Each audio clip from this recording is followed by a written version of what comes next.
Les salons avec des salariés, ça devient un petit peu plus difficile. Puis quand je regarde, je pense que c'est 22 000 $ que ça dit qu'on gagne les coiffeurs par année en moyenne. Là, quand tu regardes je sais que c'est pas haut. Hein, ça. Et on sait que c'est pas vrai.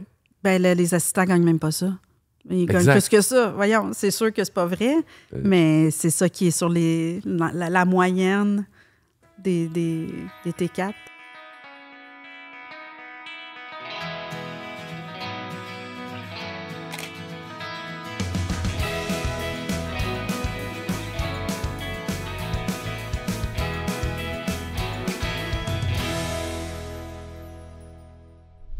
Bonjour tout le monde, bienvenue au podcast Toujours en tête. Merci d'être là. Aujourd'hui, j'ai une invitée qui, si dans le fond, vous voulez faire grandir votre salon, vous avez besoin d'inspiration, c'est la bonne personne pour ça. C'est quand même un exemple à suivre côté structure de salon, côté résultat. C'est quelqu'un que, dans le fond, son histoire d'entrepreneur il est impressionnante. Je vous présente Marie-Ève Mezza. Bienvenue, Bonjour. Marie-Ève. Bonjour, merci. Merci de me recevoir. Merci d'être là. Je suis très content. Moi aussi. Je pense que ça va être un bon podcast parce que je sais que tu as beaucoup de choses que tu peux partager avec tout le monde puis que je suis convaincu que ça va intéresser. Puis il y en a même qui pensent qu'ils n'en ont pas besoin, mais ils devraient. Peut-être. Après, ils jugeront après le podcast, mais j'espère que ce sera aussi intéressant puis à la hauteur des attentes de tout le monde. J'en doute même pas. Dans le fond, c'est sûr que pourquoi je t'ai invité aujourd'hui, c'est que tu es propriétaire de salon. Ouais. Puis, tu sais, on le voit, là, ça fait un bout de temps que je te connais, puis le résultat, il est là. Tu as une croissance, tu as du staff qui sont heureux, puis le chiffre, ça grandit tout le temps. Ouais. Puis, je pense que il y a beaucoup de monde qui ont des salons, puis tout le monde est un peu court. Puis, je pense que tu peux amener une inspiration, puis tu peux les aider, puis c'est un peu ça, mais avant de parler de ça, faire une petite historique. C'est qui Marie-Ève Mezza? Comment ça, tu étais aboutie en coiffure, dans le fond? Mais je sais pas. J'étais pas pantoute. Je m'en allais pas là pantoute. Okay. En fait, moi, j'allais dans un collège privé avec juste des filles, des sœurs, tout ça. Puis je devais m'enligner pour aller au cégep, à l'université, puis tout ça. Au cégep, je me cherchais un petit peu. Je savais pas trop où m'enligner, mais je savais définitivement que je voulais être entrepreneur, ça, je savais ça. Puis, j'avais quelque chose d'artistique à l'intérieur de moi. Je suis allée en design de mode à ce moment-là. Okay. Mais bon, j'avais pas un résultat assez rapide à mon goût. Je trouvais ça long.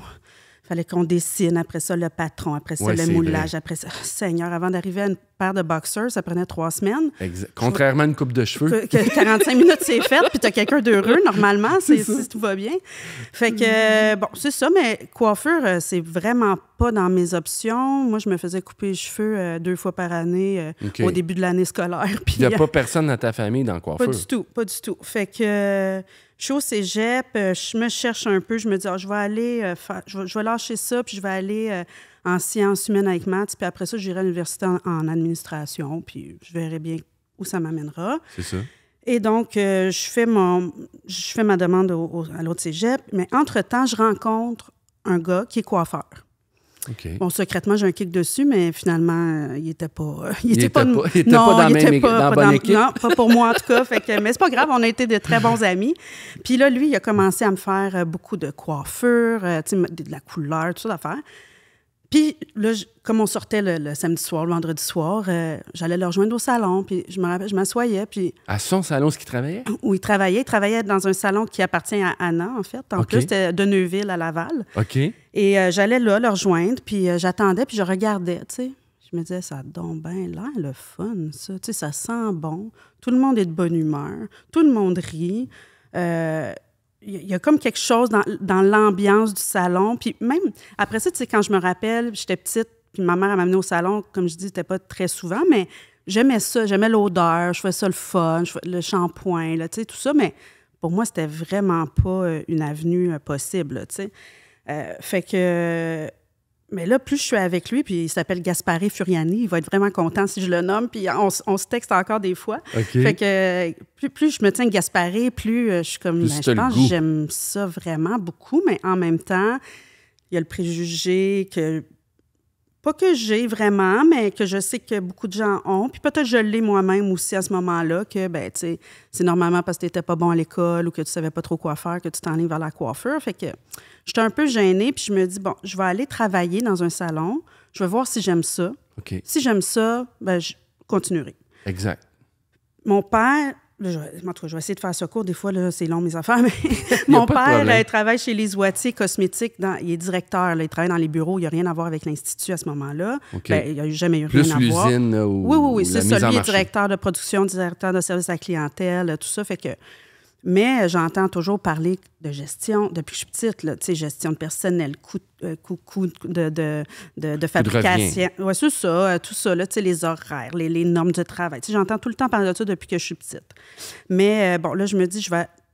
Dans ma tête, l'Institut Les Oitiers, c'est comme le meilleur salon parce que, bon, c'est Madame Oitier. Je la connais un peu. Je la connais, puis je veux secrètement être elle aussi. Ben quand oui. j'ai C'est une belle madame. oui, tu sais, avec je une la réussite. trouve, je la trouve très inspirante. Fait que je m'en vais à l'Institut Les Oitiers et je commence à travailler là comme assistante. Puis, ben, tu sais, même si je suis jeune, je trouve quand même qu'au niveau de la gestion, puis je tiens à préciser que c'était pas Madame Oitier qui faisait la gestion, là, mais Non. au niveau de la gestion, il y a des lacunes. Tu sais, malgré mon jeune âge, je trouve qu'il y a des affaires qui sont échappées un petit peu, mais qui suis-je pour dire quoi que ce soit? J'ai 19 ans, je dis rien, bien sûr. Et à un moment donné, le patron qui était là me fait venir dans son bureau, puis il me dit Qu'est-ce que tu veux? Tu sais, où tu t'enlignes? Sûrement parce qu'il voyait que j'avais pas de cours, ou je sais pas trop, il savait pas trop qu'est-ce que je voulais faire. Fait que là, je lui dis moi, je vais aller prendre un cours en coiffure, puis après ça, je vais aller à l'université, puis je veux ouvrir un ou des salons, tu sais. Puis il me dit Mais mademoiselle, quand on a une tête pour aller à l'université, on ne devient pas coiffeuse. Spécial. Et là, je me dis j'ai comme plus le goût de travailler pour lui tout d'un coup. J'ai comme plus envie. Fait que j'ai quitté ce salon-là. Je suis allée travailler avec Gaspari, à Laval. Ah, oui. Je me suis inscrite à l'école. Fait que là, j'habitais dans Hochelaga, Maisonneuve. J'allais à l'école, sur rue Ontario, qui était Pierre Dupuis à l'époque. C'est là que je suis allé, moi aussi. Oui. Puis je faisais du lundi au vendredi, là, l'école normale, là, jusqu'à... De jour ou soir? De jour jusqu'à 4 heures, je ne me rappelle plus trop. Ouais. Jeudi, vendredi, samedi, dimanche, je prenais l'autobus, je m'en allais à Laval, à Savio, là, Saint-François, je ne sais pas trop, en tout cas, c'est loin. OK. Puis j'allais travailler au salon. Fait que je faisais ça tout le temps. Puis, tu sais, mes parents, après, ils ont dit on t'a jamais vu aussi appliqué, investi. C'était-tu au salon à Duvernay? C'était... il me semble que c'était Saint-François. C'était de Carigny. C'est-tu ça? Ça se peut-tu? Je me rappelle. De Carigny, mais ça veut dire c'est pas avec Anna. Ça. Ah non, de base, pas ça. De Neuville, je m'excuse. De mais c'était Neuville. pas dans le centre d'achat à Duvernay? Peut-être c'était Duvernay. Il y en avait peut-être plus qu'un. Là. Peut-être c'était Duvernay, okay. Je me rappelle fait plus. Là. Je savais mon autobus, je me rendais là. Mais c'était loin, là. Ça devait me prendre 1h me rendre. Pas grave. Là, je revenais le jeudi soir, il devait être 10h30, j'arrivais chez nous. Le lendemain matin, à 8h, je faisais mon école. Je repartais le vendredi, je retournais, tu sais. En tout cas, je voulais. Ben oui. Puis, c'est ça. Fait que là, j'ai commencé mon école avec vraiment beaucoup d'intérêt, beaucoup de passion puis de sérieux. Puis après ça, bon là, j'ai dit, ça suffit, là, faire Laval tout le temps, là, c'est loin. Ben oui. Fait que je me suis fait engager dans un salon sur la rue Mont-Royal, puis... Ça, c'était en quelle année que tu as fait ton cours de coiffure? J'ai gradué en 2000, fait que je suis les années... Janvier 2000. OK. Fait que c'est facile. Ça. Ouais. Quand tu étais en 2023, en 2023. Oui, c'est ça, je sais, je suis mes années. Fait que c'est ça, puis là, il y avait... il y avait un salon sur la rue Mont-Royal qui était tenu par Ginette Mailloux, pour qui j'ai un énorme respect aussi. Là. Papineau puis Mont-Royal. Marquette, oui. Marquette Mont-Royal. Puis là, Ginette, je voulais aller travailler là. Et ça me faisait rire quand j'entendais le podcast d'Isabelle, parce que j'ai fait la même chose, je la harcelais, je pense. Okay. Elle devait se dire hey, « Es-tu fatigante? Elle m'a donné une job, ça va arrêter de m'appeler. » Parce que j'avais été faire des modèles, elle me rappelait pas. En tout cas, puis moi, je voulais... C'est un salon qui était très occupé, très populaire, très grand aussi. Ouais. Mais si ma mémoire est bonne, c'est un salon que la vitesse était quand même importante, ou je me trompe? Ben, c'était pas rapide un peu, ça, comme ça? Oui, c'était comme à chaîne, là. C'est ça, hein? C'est ça que tu veux dire? Oui, mais dans le sens que comme, ça marchait, puis il y avait beaucoup de volume, mais tu pouvais pas prendre 1 heure pour faire une coupe mise en pli. Non, j'ai pas de souvenir que, mettons, Ginette m'ait dit... Va plus vite. Ou... Peut-être qu'elle l'a fait, là, tu sais, j'ai pas beaucoup de souvenirs. Mais je me rappelle que quand j'ai fait mes modèles et je coupais les cheveux à mon père, qui avait été un de mes modèles, puis la fille à côté de moi avait fait 3 coupes pour homme pendant que je faisais la coupe de mon père. Puis j'ai coupé les cheveux, puis je disais, je l'aurai jamais, papa. Je serai pas capable. Puis il me disait, oh oui, là, arrête, tu sais, comme, continue, là, arrête pas, là. Puis, là, puis elle roulait, là, puis ça, j'étais là, my God, tu sais, puis en tout cas, mais elle a fini par me donner ma job, finalement. Fait que j'ai commencé là. Ça a été une belle expérience. Puis finalement, bon, le salon a été racheté avec moi comme copropriétaire. Bon, on s'en va là, dans le fond. Hein? Oui, c'est ça, on y va. Dans le fond, moi, j'étais dans ce salon-là, puis il y a des gens, des hommes d'affaires, là, en tout cas, bref, qui sont arrivés puis qui ont racheté ce salon-là. Madame Mailloux a vendu son salon. A vendu son salon. Encore là, pour, selon moi, des pinottes, puis là, à cette époque-là, je me dis, je peux pas croire qu'elle a travaillé tout ça, puis qu'elle s'est investie tant que ça pour, à la fin, que ça rapporte si peu. Ça t'a un petit peu découragé. Puis en même temps, ça t'a motivé à structurer ton salon pour pas vivre ça. Oui, puis après, je sais pas, dans le fond, qu'est-ce qui s'est passé. Est-ce qu'elle s'est sentie comme j'ai pas le choix de le vendre ou, tu sais... On sait pas tout. Je sais pas tout. Ouais. Mais moi, ce que je sais, c'est que ces monsieur-là m'approche pour me dire... veux-tu être notre associé, puis tu vas devenir la gérante. Là, j'ai 22 ans, à peu près. 23 peut-être. et là, je me sens vraiment là, comme l'élu. Là, je me dis, wow, ils ont vu en moi le potentiel. Le potentiel. Mais, dans le fond, il était pas con. Ben, non, non, pas du tout. Ouais, ça, c'est vrai. Mais après ça, ouais, c'est ça. Mais après ça, je me dis que je me suis acheté une job de gérante. Fait que, tu sais, dans le fond, je recevais plus des ordres et je me faisais plus un peu tasser que d'autres choses. Mais bon, ça, c'est pas grave. Moi, je me suis retrouvée du jour au lendemain à devenir la boss copropriétaire de mes amis. Donc, du jour au lendemain... Toi, t'avais des parts dans le salon? Oui, ils m'ont vendu des parts. Bien, tu sais, c'était aussi la stratégie pour s'assurer que je reste là. Je comprends aussi. Ouais. Mais c'est ça. Donc, du jour au lendemain, 20 employés, des filles, j'ai 22 ans, il y en a qui ont 40 là-dedans. Ouais. Ça passe croche un peu, tu sais. Puis, mettons qu'à ce moment-là, la gestion du changement, j'ai pas trop... T'as pas lu le livre encore? Non, je suis pas rendue là. Là, je pourrais l'écrire, mais là, à ce moment-là, je l'ai même pas lu. Fait que je me dis... bon, en tout cas, tu sais, je fais vraiment du mieux que je peux, puis je pense vraiment que j'ai fait une job pas pire avec les moyens que j'avais, puisque dans ma vision, je me faisais un petit peu couper les ailes. Toi, ça te mettait dans des situations pas le fun, puis c'était même pas toi qui avais provoqué ça. Épouvantable. Mais c'est toi qui vivais avec le trouble. Oui, puis je cautionnais pas ça du tout. Fait que là, tu dis, bon, je peux pas dire que mes partenaires d'affaires sont pas corrects, fait qu'il faut que j'endosse, mais en même temps, je suis pas du tout d'accord, puis je te comprends vraiment de pas être contente. En tout cas. Fait que c'était pas une période de bonheur. Bien, au début, j'ai vraiment... là-dedans. Ah oui. Bien, j'ai appris beaucoup de choses que je voulais pas reproduire. C'est pour vrai. beaucoup de choses que je me suis dit non, ça, non. Puis, tu sais, pour ces personnes-là, bien, ils ont la recette, ils savent comment ça marche, ils ont la recette pour faire de l'argent.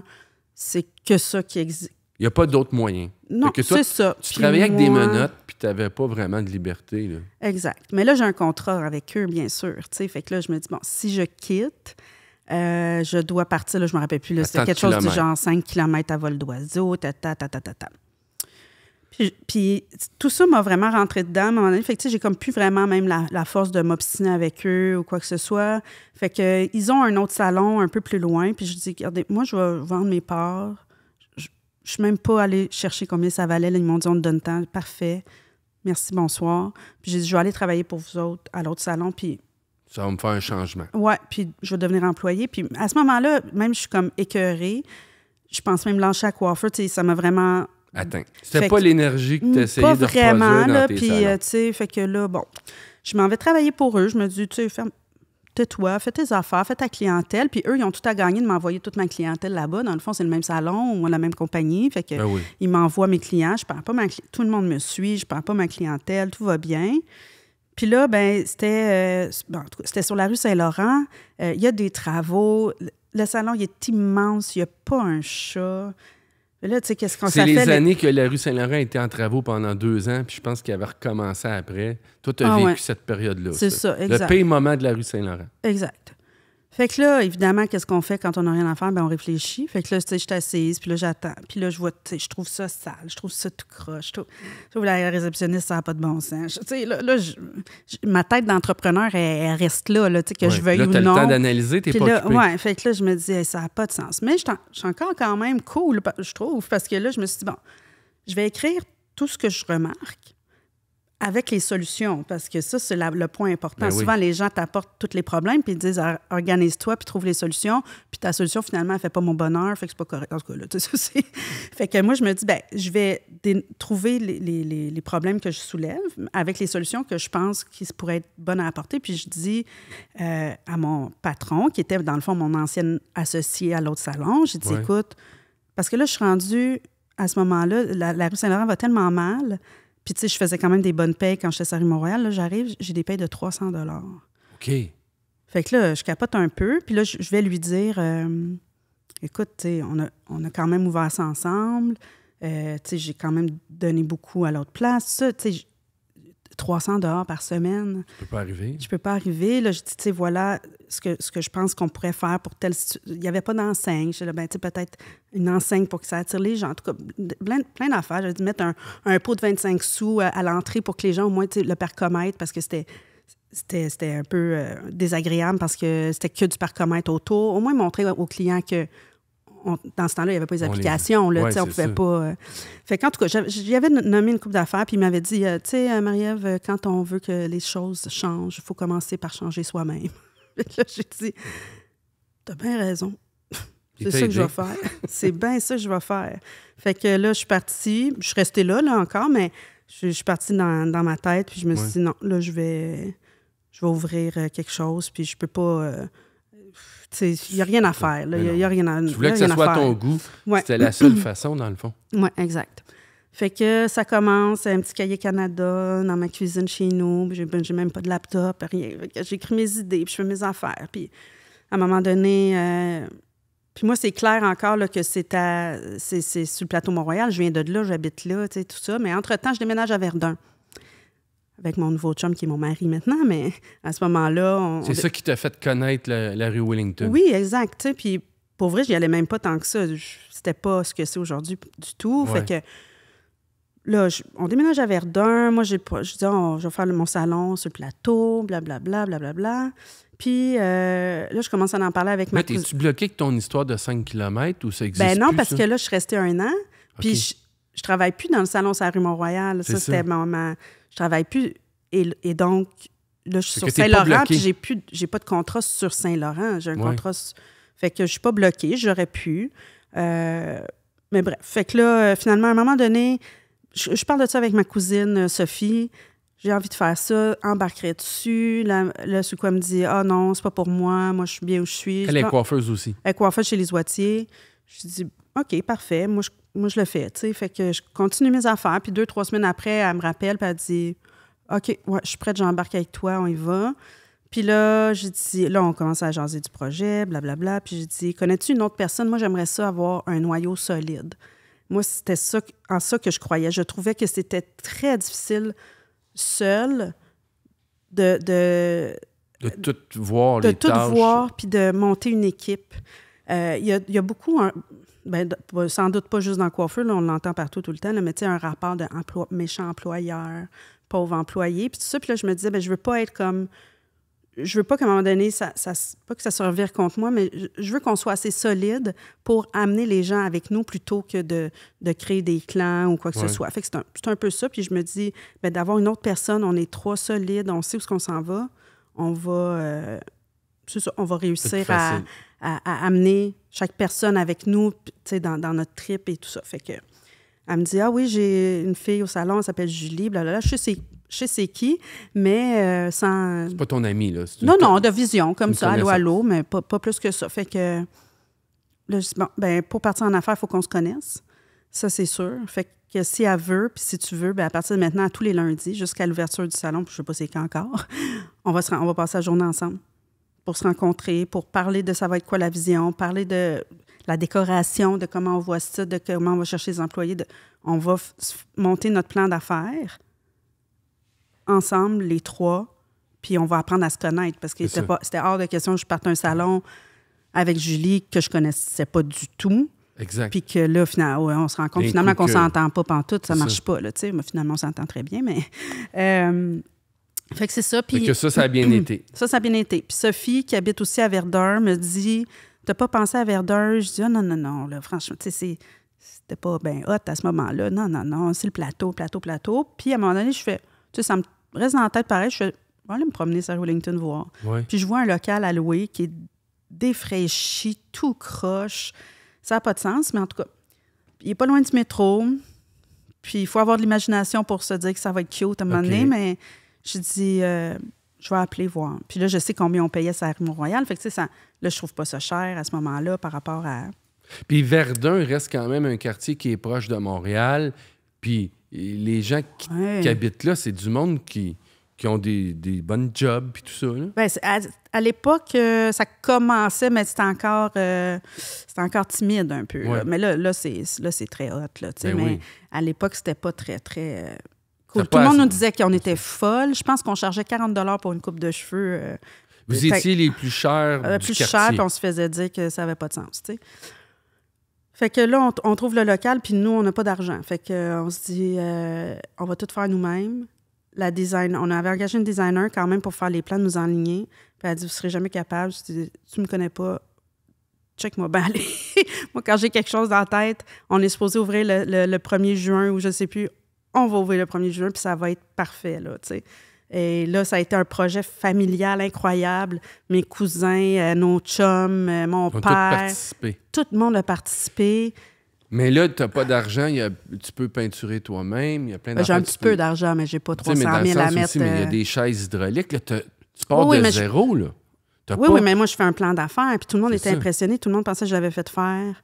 Ton plan, mais c'est toi qui l'avais fait. Oui. Là, je me rappelle plus. J'ai dû finir par m'acheter un laptop à quelque part. Il y a un coup de départ, là. Oui, bien sûr. Hein? Quand je dis j'ai pas d'argent, j'en ai pas beaucoup. J'en ai un petit peu, mais pas beaucoup. C'est ça. Ça a dû coûter 100 000 peut-être, là. Okay. Mais j'ai des prêts là-dedans. Là. J'ai eu des bourses d'entrepreneurs.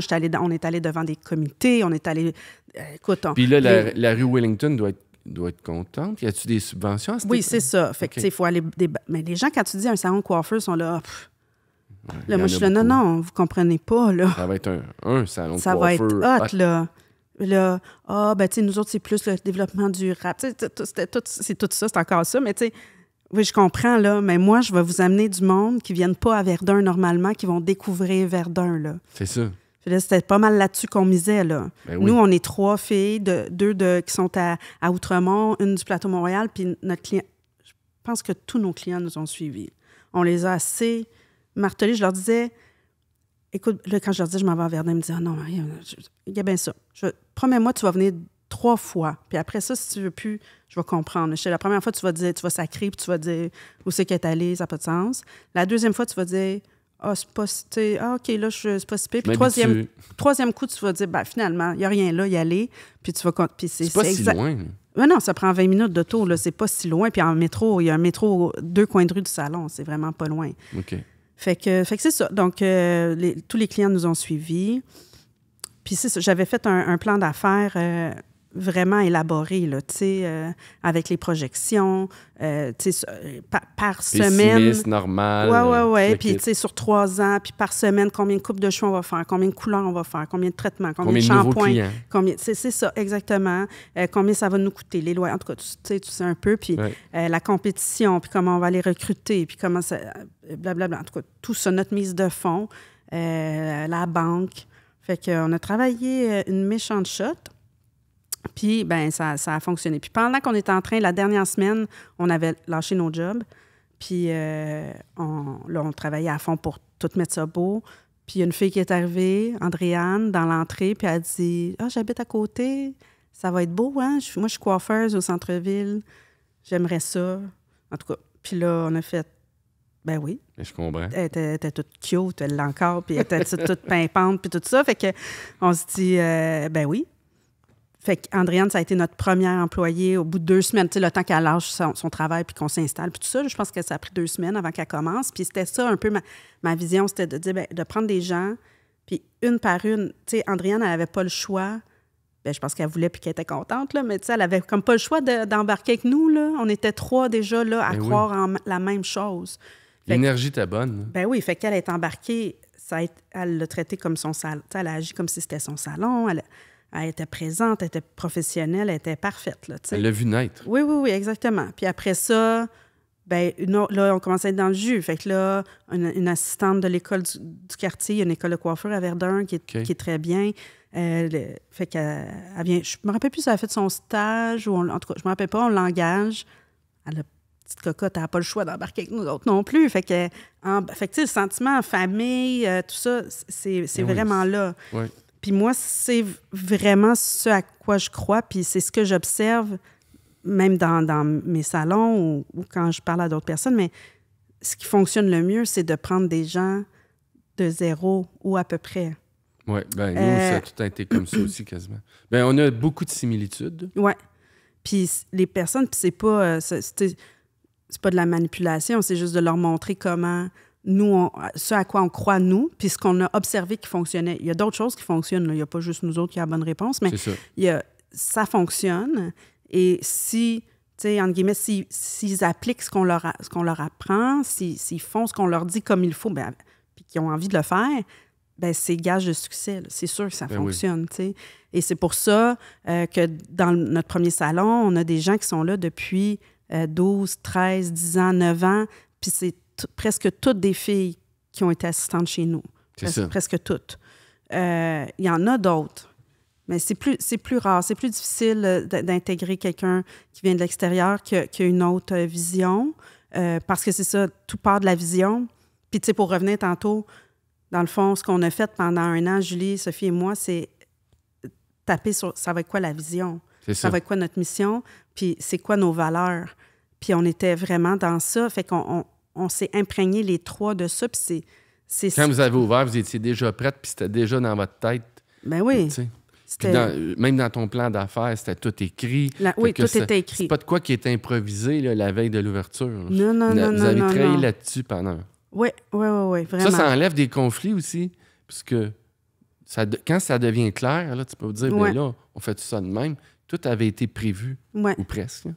Oui, mais par contre, tu sais, puis même encore aujourd'hui, des fois, tu sais, j'ai beau avoir 25 ans, 24 ans, pas loin d'expérience, même 25 ans dans ce milieu-là, je trouve quand même qu'il y a des gens qui réussissent à te faire douter tout le temps, tu sais. Tu dis, moi c'est ça ma vision, puis là, tu as quelqu'un que tu viens d'engager. Qui dit que c'est pas bon. Ben non, puis moi, c'est pas ça que je crois, puis là, pourquoi tu ferais pas ça de même, ou qui va dire que, tu sais, ce que tu fais, ça n'a pas de sens, puis des fois, ben, tu sais, on continue. Tu te remets en question. Tu te remets en question, puis là, tu te dis, ouais, puis là, ça te fait perdre la confiance en la vision que tu avais, et là, tu sais, c'est ça, c'est là que ça devient souvent... oui, mais souvent, moi... C'est glissant, c'est moins... Il y en a du monde qui vont dire c'est pas bon la façon que tu fais, puis ils ont une autre méthode, puis qu'elle est bonne, leur autre méthode. Oui. Mais souvent, le monde, ils vont dire c'est pas bon, qu'est-ce que tu fais? Moi, je vais faire autre chose. Mais ils le font, mais après 5 ans, ils n'existent plus. Fait que une bonne idée, ça dure à travers le temps. Exact. Tu sais, parce que des fois, tu as une nouvelle idée qui est bien cool, qui est la saveur du mois, mais elle dure-tu, l'idée? Tu sais, des fois, l'idée est cool, c'est plus le fun, mais il faut qu'il y ait une rentabilité dans tout ça. C'est exactement ce que j'allais dire. À la fin de la journée, tout le monde te dit « Ah, moi, l'important, c'est d'être heureux. » Je comprends. Ben, moi aussi, là, tu sais, je veux dire, l'important, c'est d'être heureux, moi aussi, mais ce qui est le plus important pour moi, c'est mes enfants. Tu sais, je veux dire, ça enlève rien à tout ça, mais la business, à la fin de la journée, il faut que ça fasse de l'argent. Sinon, pourquoi? Sinon, pourquoi? Puis sinon, ben, on va fermer nos portes. Ben oui, puis aussi, alors, si tu veux être capable de rénover ton salon, si tu veux être capable de bien payer ton monde, il faut que ça fonctionne. Ben il faut, exactement. Fait que quand, des fois, c'est ça, il y a des gens qui croisent ton parcours, qui te font douter, qui te font mettre... Puis c'est correct de se remettre en question aussi, là. Ben oui. Tout à fait, là. Des fois, ça shake un peu, puis après, tu fais « OK, tu sais, ouais », puis... Soit que tu modifies un peu, ou alors tu fais comme « Non, moi, je sais que ma vision, c'est la bonne, puis malheureusement, ça ne convient peut-être pas à tout le monde, puis c'est correct aussi. » Oui. Là où ça ne devient pas correct, c'est quand les gens s'entêtent à soit rester ou comme employeur à garder des personnes qui peut-être n'emboîtent pas le pas exactement dans la vision de l'entreprise, mais là, ça peut écorcher tout le monde, pas juste l'employeur, l'employé aussi qui reste dans ça, alors que c'est pas ce qu'il veut. Puis, en tout cas, pour ma part, je pense pas qu'il y a un employeur, un propriétaire de salon qui se lève le matin en voulant faire du tort à son équipe. Là, impossible. C'est ça. Fait que moi, j'en ai rencontré des propriétaires, puis j'ai jamais entendu ça, là, quelqu'un qui voulait absolument... Puis même les gens, tu sais, quand je parlais des personnes avec qui j'étais au début... Dans le passé, mais c'était même pas... Je suis pas sûre, je pense pas qu'ils se levaient le matin en se disant... Je pense que c'était très maladroit et inconscient. Aussi, et puis, par manque de connaissances, dans le fond. Ils n'ont pas les outils. Fait que c'est ça. Ils peuvent pas faire quelque chose avec... Ils savent même pas... Des fois, ils savent même pas que cet outil-là existe. Ils peuvent pas vouloir améliorer ça. Ils savent même pas que c'est pas correct. Exact. Il n'y a pas de mauvaise foi. C'est comme ça. C'est comme ça. Il y a des fois... nous, dans nos écoles de coiffure, on parle aux jeunes, puis on dit... Il me dit, moi, je travaille dans tel salon, puis ils sont payés uniquement à commission, puis ils font pas le salaire minimum. Puis là, des fois, je dis, ça, c'est illégal. Oui. Mais souvent, je dis, peut-être que ton propriétaire, il ne sait même pas, tu sais, qui n'est pas légal. Lui, il a appris comme ça, puis ça a tout le temps marché de même. Ou des fois, c'est de l'innocence un peu volontaire. Oui, de l'aveuglement. L'aveuglement volontaire. Ben, des fois, non. Des fois, c'est carrément, ils ne savent pas. Ça a tout le temps marché comme ça. Puis, moi, nous, on a acheté un salon qui existait déjà. Il y a plein d'erreurs qu'on a traînées pendant 10 ans. Je comprends. Puis on le savait. C'était pas bien. Puis là, aujourd'hui, je peux pas croire que j'ai continué de faire ça pendant 10 ans. C'était pas la bonne façon de faire, mais on la connaissait pas, la nouvelle façon de faire. Ouais. Puis on a allumé tard, mais vaut mieux tard que jamais. Oui. Puis ça, c'est une autre affaire. Quand tu achètes une équipe existante, la gestion de changement, moi, je l'ai appris à la dure, on va dire, en achetant un salon il y a juste un petit peu avant la COVID. On a vu... Ben, c'est ça, évidemment, j'ai pas de boule de cristal. Je pouvais pas prévoir que ça allait arriver, mais on a acheté un salon en se disant « Wow, ça va être génial! » C'était beau. Le salon était dans le village. On s'est dit, après ça, le village, c'est devenu vraiment, malheureusement, ça s'est dégradé beaucoup. Les travaux, puis tout ça, économiquement aussi. Oui, ça s'est vraiment dégradé, mais en fait, là, c'est ça. Fait qu'on est arrivé là-bas, il y avait une équipe en place. L'ancien propriétaire m'avait quand même averti, là, tu sais, comme... Lui, il s'était comme sauvé quasiment, là, tu sais. Fait qu'il m'avait dit... il m'avait pas mis ça rose-rose, mais moi, dans ma naïveté, je me suis dit... c'est sûr, tu sais, peut-être que là, ils sentent que tu es désinvesti. Moi, nous autres, on va arriver, on est structuré, on va comme prendre soin d'eux, ils vont comme sentir qu'ils sont soutenus. C'était un peu naïf de ma part, là. Fait que là, on est arrivé là, ça faisait clairement pas leur bonheur. Eux autres, ils s'étaient bâti une espèce de façon de fonctionner à eux, sans patron. Vu que le patron n'était pas là, c'était la jungle. Exact. Ils avaient élu une gérante, ou je ne sais pas trop, en tout cas. Fait que là, quand on est arrivé, là, il fallait comme enlever ce poste-là à cette fille-là, qui était super fine. Là, ça n'avait pas rapport, mais c'était juste qu'à ta minute, là, on va juste recadrer un petit peu. Fait qu'on a essayé de faire ça doucement, mais tu sais, c'est ça, le choc de culture d'entreprise était flagrant, là, mais très fort. Fait que ça a occasionné beaucoup de frustration de notre part, puis sans doute de la part de ces personnes-là aussi. Oui, là, mais souvent... Moi, je connais pas ton cas en profondeur, mais dans le sens que des fois, tu achètes de quoi, puis ça repose sur une structure d'affaires qui fonctionne pas. Fait que, tu sais, des fois, tu regardes, la structure de salaire est trop généreuse. C'est impossible que le salon devienne rentable. Ou la croissance vient d'un phénomène, mais mettons, peut-être que je me trompe, mais mettons, c'était beaucoup Instagram. Mais un salon qui repose uniquement sur l'Instagram, mais ça demande beaucoup d'énergie, beaucoup d'argent, ça. Puis que des fois, le retour, il est impossible. Non, puis c'est les influenceurs veulent se faire les cheveux gratuits, généralement. C'est ça. Bon, si tu as quelqu'un que tu peux calculer qui te rapporte X nombre de clients par semaine, ça vaut la peine. Et si la personne te rapporte 2 clients par mois, il faut réfléchir, est-ce que c'est une bonne stratégie de lui faire les extensions, les mèches, tout le kit gratuit? Peut-être pas, tu sais. Fait que c'est ça. Donc, on est arrivé là, puis là, il y a un petit groupe là, de personnes que, clairement, ça ne fonctionnait pas entre nous, qui sont partis. Là, on est resté, je pense qu'il nous restait 3 ou 4 coiffeurs. Là, il y en a un qui a commencé à me dire qu'il était attiré par un autre salon parce qu'il allait devenir artiste pour une autre compagnie. Qu'est-ce que tu veux, tu sais, qu'est-ce que tu veux, je fais pas le retenir. OK, c'est parfait. Puis là, la COVID tombe. Fait que là, bon, déjà qu'on n'est pas rentable, la COVID arrive. Là, moi, qui est assez positive dans la vie, puis j'essaie, tu sais, je suis toujours en train d'essayer de trouver comme les solutions. La solution. Moi, je suis en mode solution tout le temps, puis je dis à mes partenaires, je dis non, premièrement, je pense pas que ça va durer aussi longtemps, mais je dis, OK, ça va être l'occasion, là, on va avoir le temps, on va se restructurer, puis là, quand on va réouvrir, ça va être top, puis là, on va savoir. Là, finalement, ça s'étire. Là, on revient, finalement, il y a un autre gars qui dit, tu sais, je réfléchis, je vais aller plus dans mon coin, puis je vais louer ma chaise un peu. Tu n'as pas eu le temps aussi de souder le noyau avec tout ça? Là? Non, exact. Puis la COVID aussi a fait remis en question plein de monde. Là. Il y a eu plein de changements. Même moi. Même dans les salons qui ont une réussite, ils ont eu beaucoup de changements. Ben oui, absolument. Puis c'est pas une période qui est facile. Puis tu sais, comme je te dis, moi, je suis assez de bonne humeur dans la vie, puis je veux dire, je suis assez optimiste, puis il y a pas qu'il n'y a pas grand-chose qui m'atteint. Ça m'atteint, mais j'apprends à jongler avec tout ça. Tu sais, mais je voyais les gens autour, là, tu sais, l'anxiété, l'incertitude, tu sais, ils deviennent tristes, tout devient lourd. Fait que là, c'est d'essayer de cheer up tout le temps tout le monde pour que ça continue de rouler pareil, en tenant compte de leur santé mentale ou de leur santé émotionnelle, on va dire. Tu sais, à la fin de la journée, si tu files pas, là, je peux pas te forcer à venir rentrer des chiffres, là. C'est pas ça l'idée, là, tu sais, mais faut, tu sais, là, en tout cas, fait qu'on jonglait là-dessus, puis c'est ça, le salon. Oui, c'est ça, mais ça, dans le fond, ça, c'était ton 3e salon duquel tu nous parles. Oui, le 3e. Puis là, la COVID est venue comme un peu tout bousiller ton plan de match. Total. Mais sauf que les 2 autres salons, eux, continuent de bien fonctionner. Continuent de bien fonctionner, mais on n'est pas là. Fait que là, c'est ça l'affaire aussi, tu sais, je suis pas là. Ben, pas juste moi, là.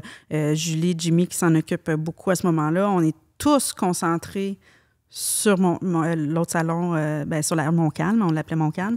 On est tous concentrés sur essayer de le faire vivre.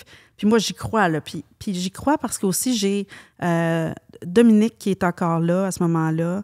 J'ai un coiffeur qui s'appelle Maxime qui est là.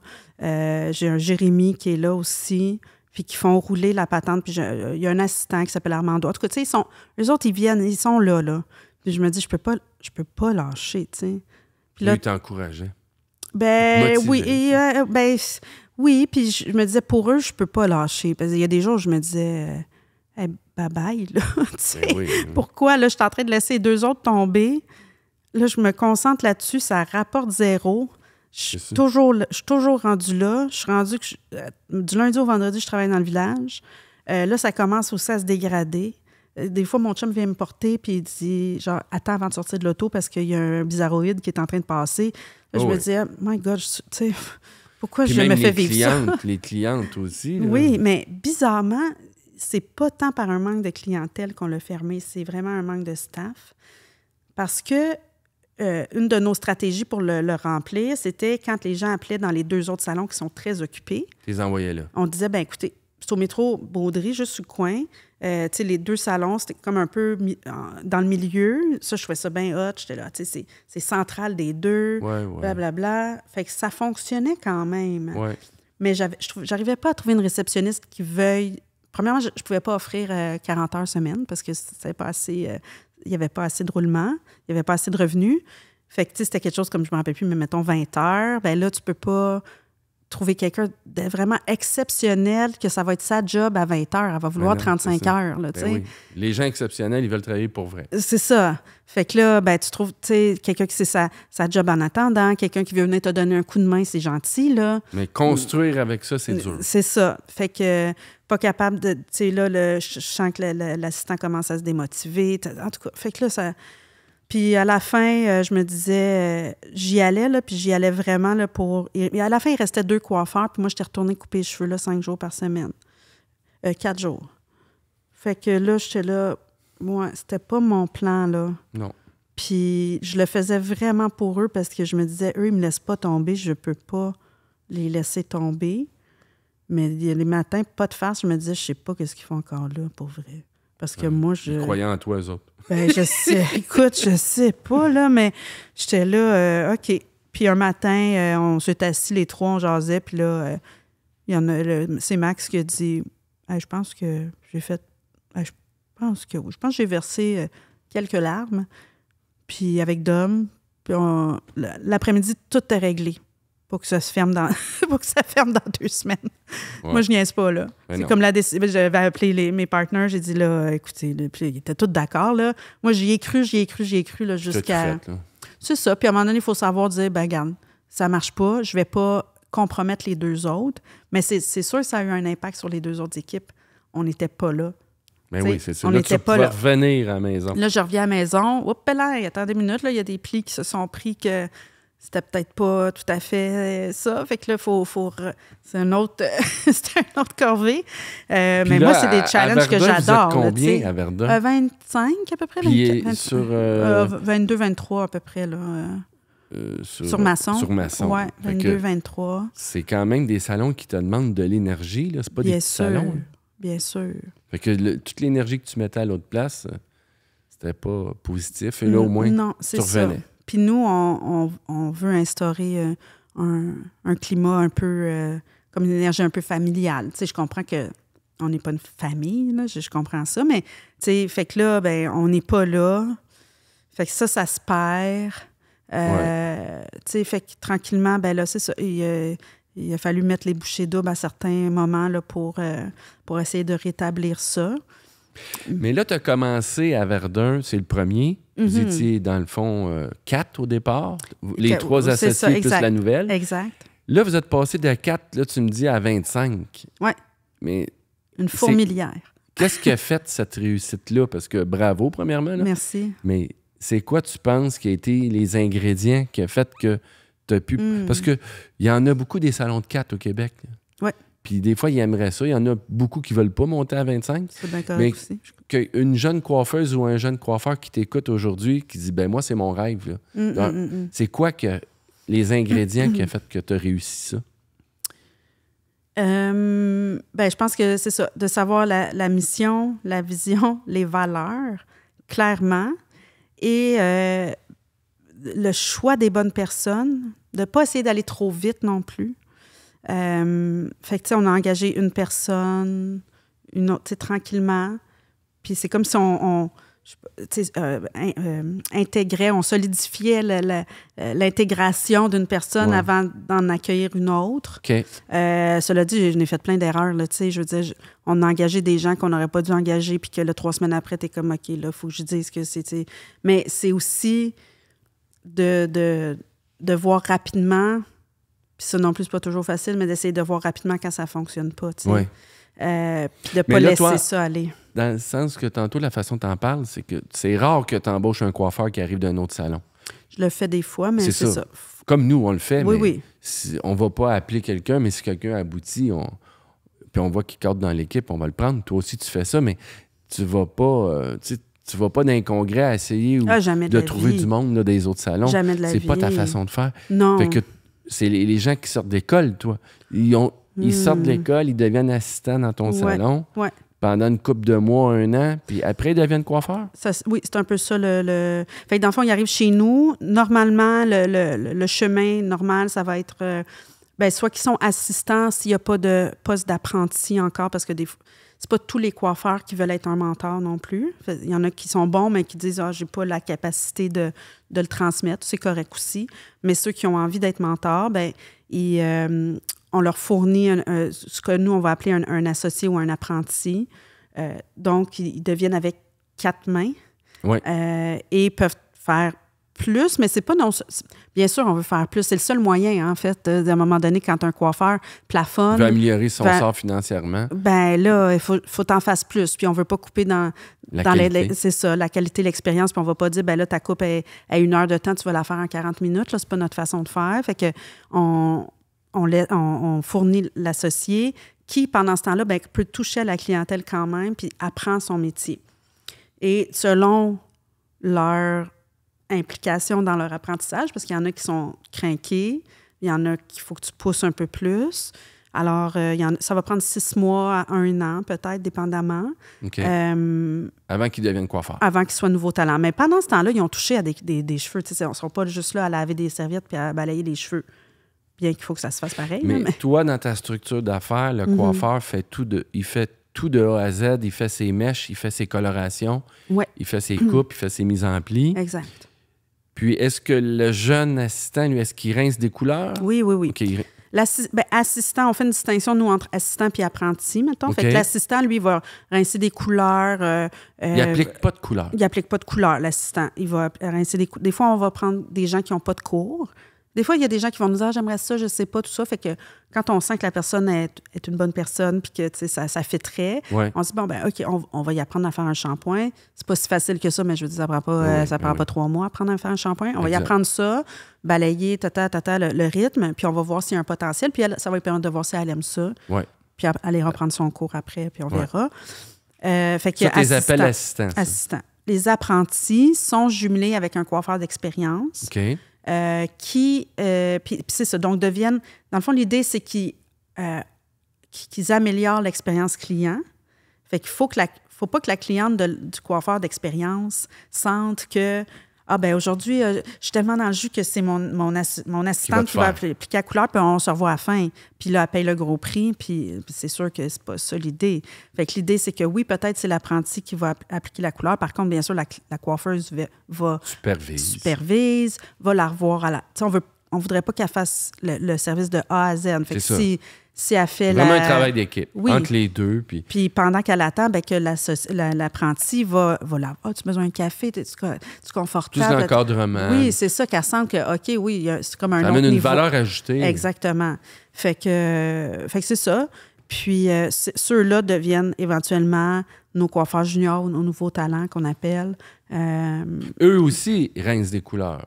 Eux autres, ils vont rincer les couleurs, ils vont faire des brushings, ils vont... ils appliquent des couleurs? Ils vont appliquer des couleurs, ils vont faire les nuanceurs, des multinuanceurs. Rince les mèches. C'est ça, des brushings. Puis... Ils font des brushings aussi? Oui, oui, ils peuvent faire des brushings une fois qu'on sent que, ils se sont assez pratiqués. Ouais. Quand ils n'ont rien à faire, ils sortent des marottes. C'est rare qu'ils n'ont rien à faire. Mais si ça arrive, sors des marottes, pratique-toi. S'il y a quelqu'un qui a une annulation ou quelque chose, fais une mise en pli à l'autre coiffeuse. Au moins, ça permet de pratiquer. La façon... cet apprenti-là, il est attitré à un coiffeur. Dans le fond, il met toute sa priorité à ce coiffeur-là. Exact. Puis si jamais le coiffeur est moins occupé pour une raison X, Y, Z, il va aider des autres. Mais c'est comme son mentor. Exact. Puis ce coiffeur-là fait grandir cet apprenti-là. C'est ça. C'est comme ça un peu que ça fonctionne. Oui, puis tout ce que cet apprenti-là fait ou rentre comme chiffre d'affaires va sur le chiffre d'affaires du coiffeur. Fait que c'est là que le coiffeur gagne. Là. Okay. C'est pas... le chiffre d'affaires va au coiffeur. Va au coiffeur. Fait que le coiffeur a tout intérêt à bien le coacher, à bien offrir les services puis bien les faire. Ce coiffeur-là, à chaque année, se retrouve à recommencer avec un nouvel apprenti. Oui. C'est ça. Mais en même temps, il amène juste du plus. Il amène juste du plus. Le pire qui va arriver, c'est que la personne va être un peu moins productive au début. Oui. Mais c'est ça. Sinon, il n'y aurait juste rien, tu sais. Fait que c'est quand même déjà mieux. C'est un bonus. On essaie de mettre ça dans le... Tu sais, évidemment, on essaie de ne pas faire un changement comme ça en décembre, là. C'est pas le moment, là, tu sais. Ça fait que... Puis, les apprentis aussi ont ce qu'on appelle une journée opportunité. Fait qu'ils vont tranquillement, mettons qu'ils sont associés avec la coiffeuse 4 jours semaine, on va leur ajouter une 5e semaine où ils vont faire de la clientèle. Une 5e journée, ils vont faire de la clientèle, mais que c'est eux, c'est pas le salon qui fournit. Mais ils viennent comme une coiffeuse. Ils font leur clientèle. Puis comme ça, là, ils perdent pas la main. Ils se pratiquent. S'il y a quelque chose qui arrive de pas bien, ou s'il y a un pépin ou quelque chose, ils ont tout le reste de l'équipe pour aller voir, pour aller chercher de l'aide. Puis on essaie de travailler beaucoup comme ça chez nous. Là, mais ça, c'est pas des clients fournis par le salon. Non, pas ceux-là. C'est souvent des amis ou du monde de la famille. C'est ça, qui doivent payer par contre. Ils ont un prix préférentiel, là, un peu moins cher, mais ils doivent payer. Puis c'est ça, cette personne-là, ça lui montre aussi à aller chercher sa clientèle. Chez nous, dans nos 2 salons, on est vraiment choyés parce que quelqu'un qui commence, puis j'ai eu encore la preuve la semaine passée, j'ai une nouvelle coiffeuse ça fait 2 semaines.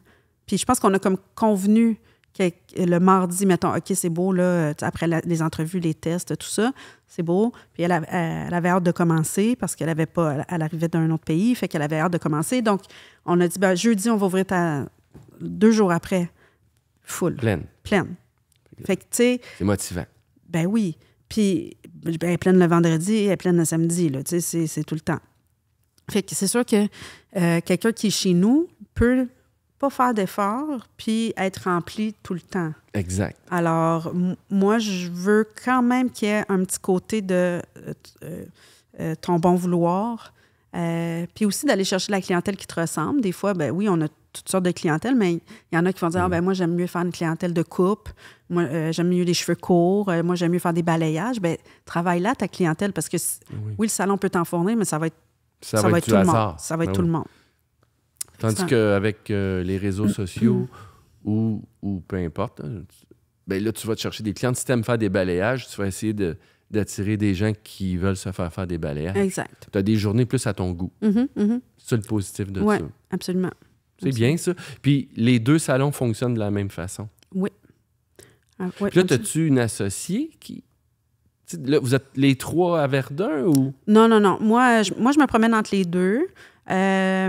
Jimmy, il est sur Masson. Uniquement là. Lui. Uniquement sur Masson.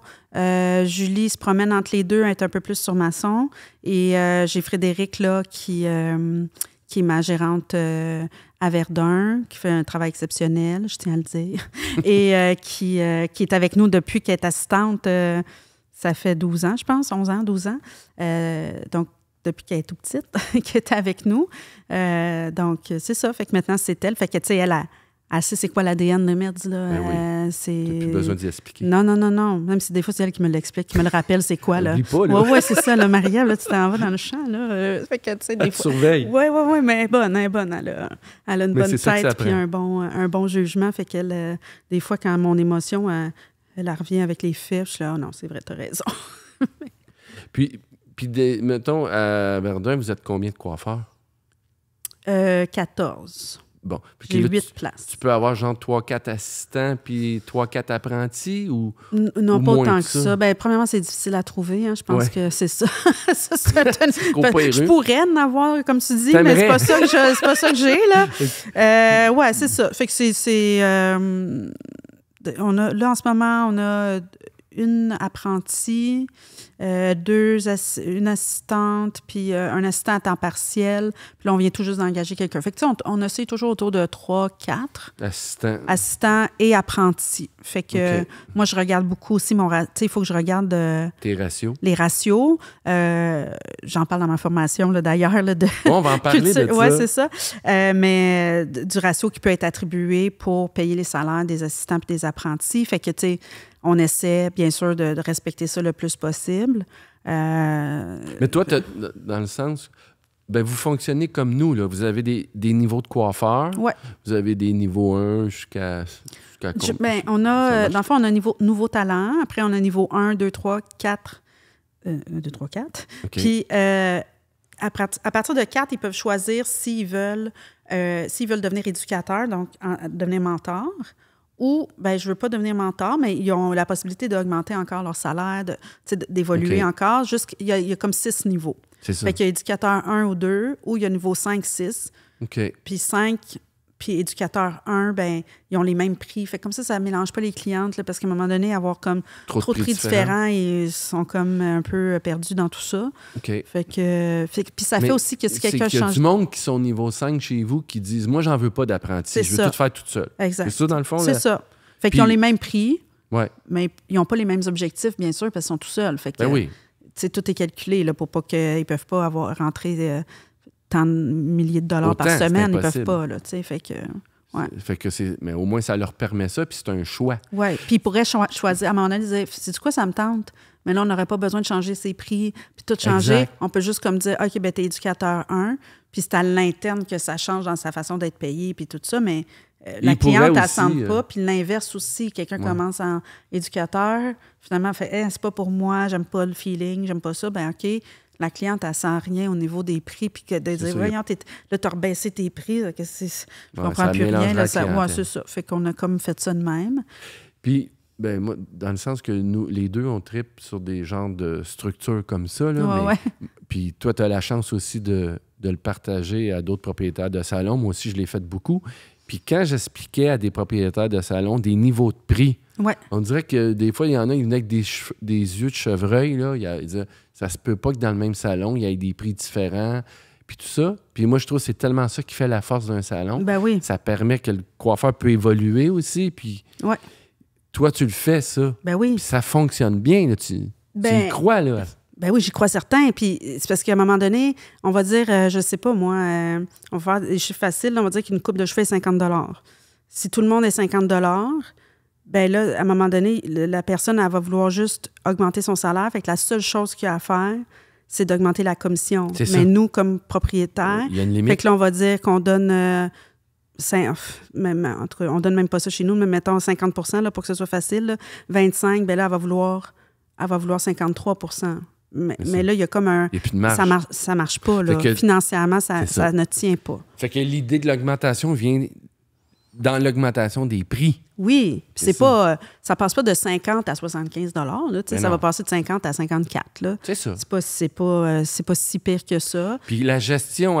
Parce que moi, les propriétaires de salon me disent « Ah oui, mais là, la réceptionniste, comment qu'elle fait? Puis là, les clients doivent tout être mélangés. » Moi, je leur dis « Ben, ça fait je sais pas moi, 15 ans qu'on fait ça, puis si c'était si pire, on le faisait pas. Non. C'est comme, on dirait, ils nous croient pas Ouais. qu'on y arrive, mais toi aussi, là, tu le fais. Puis, oui, absolument. Puis les clients sont pas mélangés, là. Les clients sont contents pour les coiffeurs qui ont une promotion. Nous autres, on fait festif un peu, là, tu sais, Ben comme oui. La personne elle a un petit diplôme dans son miroir, puis là, tu sais, ça dit « Félicité Joanie, qui est maintenant niveau 4 », puis là, ben... c'est le party. Là, les clients sont là, « Ah, qu'est-ce que tu as fait? » Ben, elle dit « Ah, ben moi, j'ai des objectifs, puis j'ai des normes d'éducation, puis là, ben c'est ça, j'ai comme une promotion, puis des fois, ça va arriver que quelqu'un va dire « Ah, il me semble que j'ai payé moins cher. » Puis là, le pire qui arrive, c'est qu'on va dire « Ah, OK, parfait, désolé, vous ne saviez pas pour aujourd'hui. Pour aujourd'hui, on va laisser comme c'était, mais sachez que la prochaine fois, ce sera tel prix. » C'est ça. Puis ça passe très, très bien. Moi, ça fait depuis qu'on est ouvert qu'on fonctionne comme ça. Fait que dans le fond, ça fait 16 ans. Puis j'ai jamais vu une coiffeuse que ses chiffres d'affaires ont commencé à baisser, là, parce que là, toute la clientèle s'est poussée. J'ai jamais vu ça. Puis même, moi, je pense que c'est le contraire, là. Dans le sens qu'il y a plein de propriétaires que je croise qui me disent, ben là, ils ont 10 coiffeurs, tous au même prix, puis ils me disent, ah, j'ai perdu 2 coiffeuses. Mais les 2 coiffeuses, c'était les 2 les plus occupés. Puis le prix n'augmente pas. Non, ça marche pas. Eux, leur seule façon d'améliorer leur sort financier, c'est d'aller travailler dans un autre salon qui charge plus cher. Non, c'est ça. Mais s'il y avait une structure comme toi puis moi, que les prix peuvent augmenter... Puis à chaque année, ils augmentent, là. C'est ça. Puis ces coiffeurs-là n'auraient pas parti. Non. Fait que c'est vraiment une structure qui est gagnante sur toute la ligne. Oui. Puis il y a plein de monde qui a peur de le faire. Je comprends puis je comprends pas, tu sais. Je comprends. Mais toi, tu l'as toujours fait. Ben, je l'ai toujours fait. Tu l'as expliqué à d'autres propriétaires. Tu dois le sentir, toi aussi, cette résistance. Oui, absolument. Ils ont peur de, perdre la clientèle.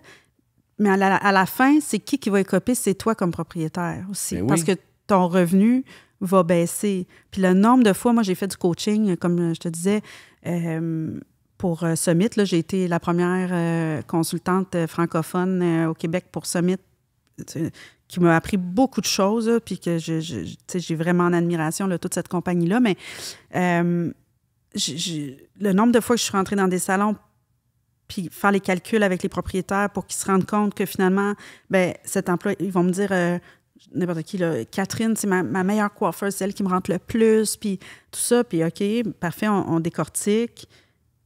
Puis finalement, ben avec Catherine, à la fin, tu fais à peu près pas de sous.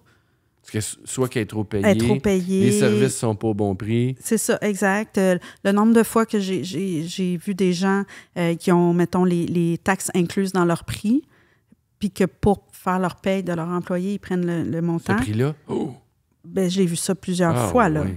Puis là, le propriétaire pleure, là, parce que comment tu vas récupérer ça? Alors, il donne de la commission sur de la taxe. Sur la taxe. Les gens ne sont pas outillés pour comprendre toute cette version-là des chiffres. Et aussi, ils ont une vision que quand tu parles de chiffres, quand tu parles d'argent, ben, tu n'as pas un bon... t'as pas le cœur à la bonne place, tu n'as pas les bonnes valeurs.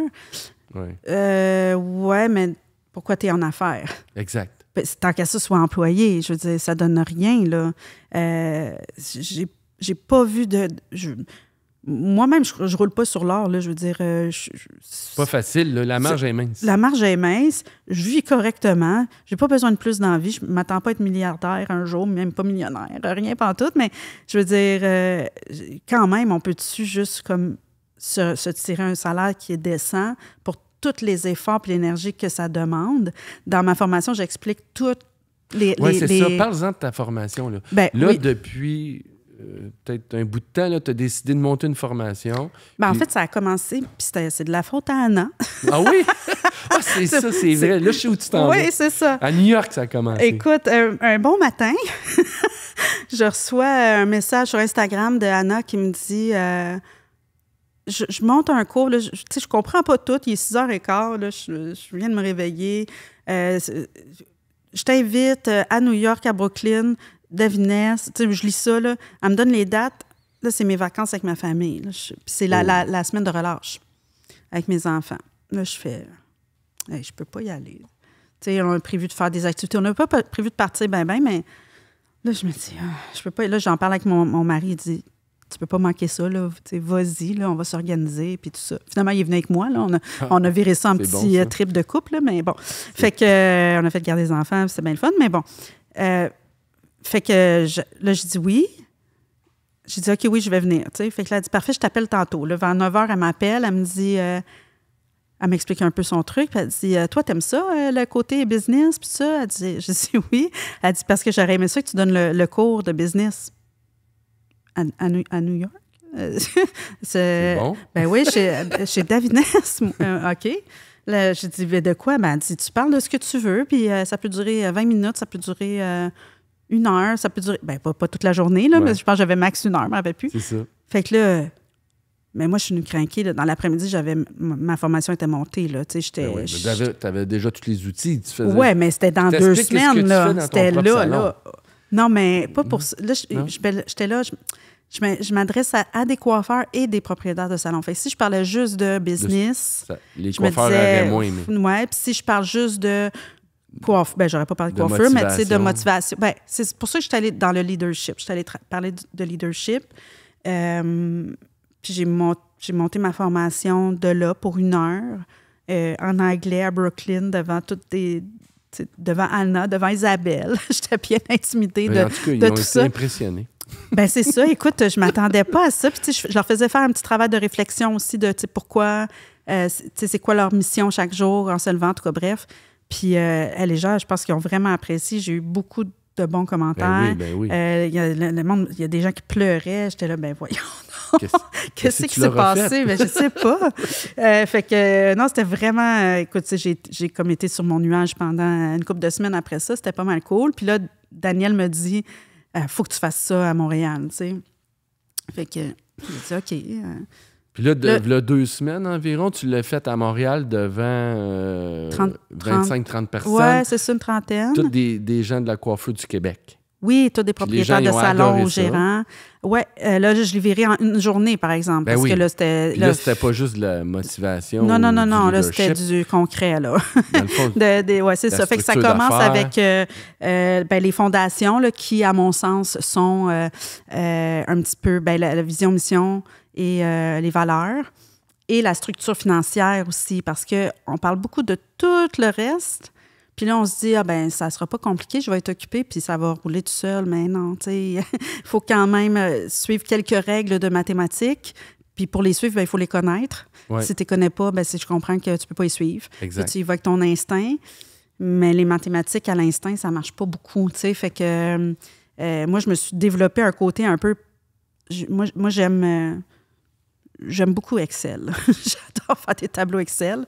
Fait que, tu sais, je me suis développé une façon là, de réfléchir c'est ça, aux chiffres. Puis j'ai voulu leur partager aussi avec ce que j'avais appris dans Summit.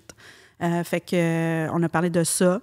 Je pense que ça a allumé beaucoup. Mais j'ai pas trop passé de temps là-dessus parce que j'aimerais éventuellement faire presque une journée là. Je pense que ça vaut la peine d'être une journée. Ensuite de ça, je parle de tout ce qui est la culture d'entreprise, puis à quel point c'est fragile aussi, puis à quel point il faut la travailler, puis c'est comme intangible un petit peu la culture. Il faut comprendre l'historique, il faut savoir qui sont les personnes qui forment l'équipe. Puis bon.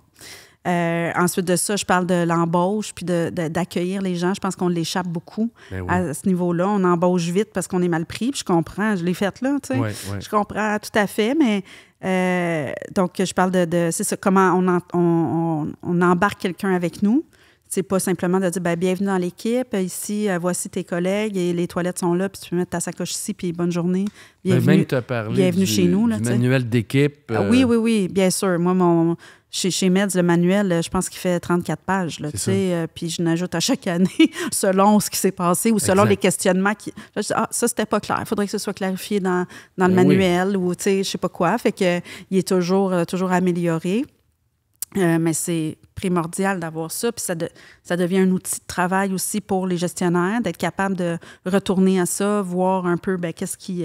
C'est la fondation. Oui, c'est ça. Puis c'est vrai, tu sais, quand quelqu'un se fait 3 fois qu'il manque, qu'est-ce qu'on doit... Tu sais, c'est quoi donc on a dit qu'on faisait?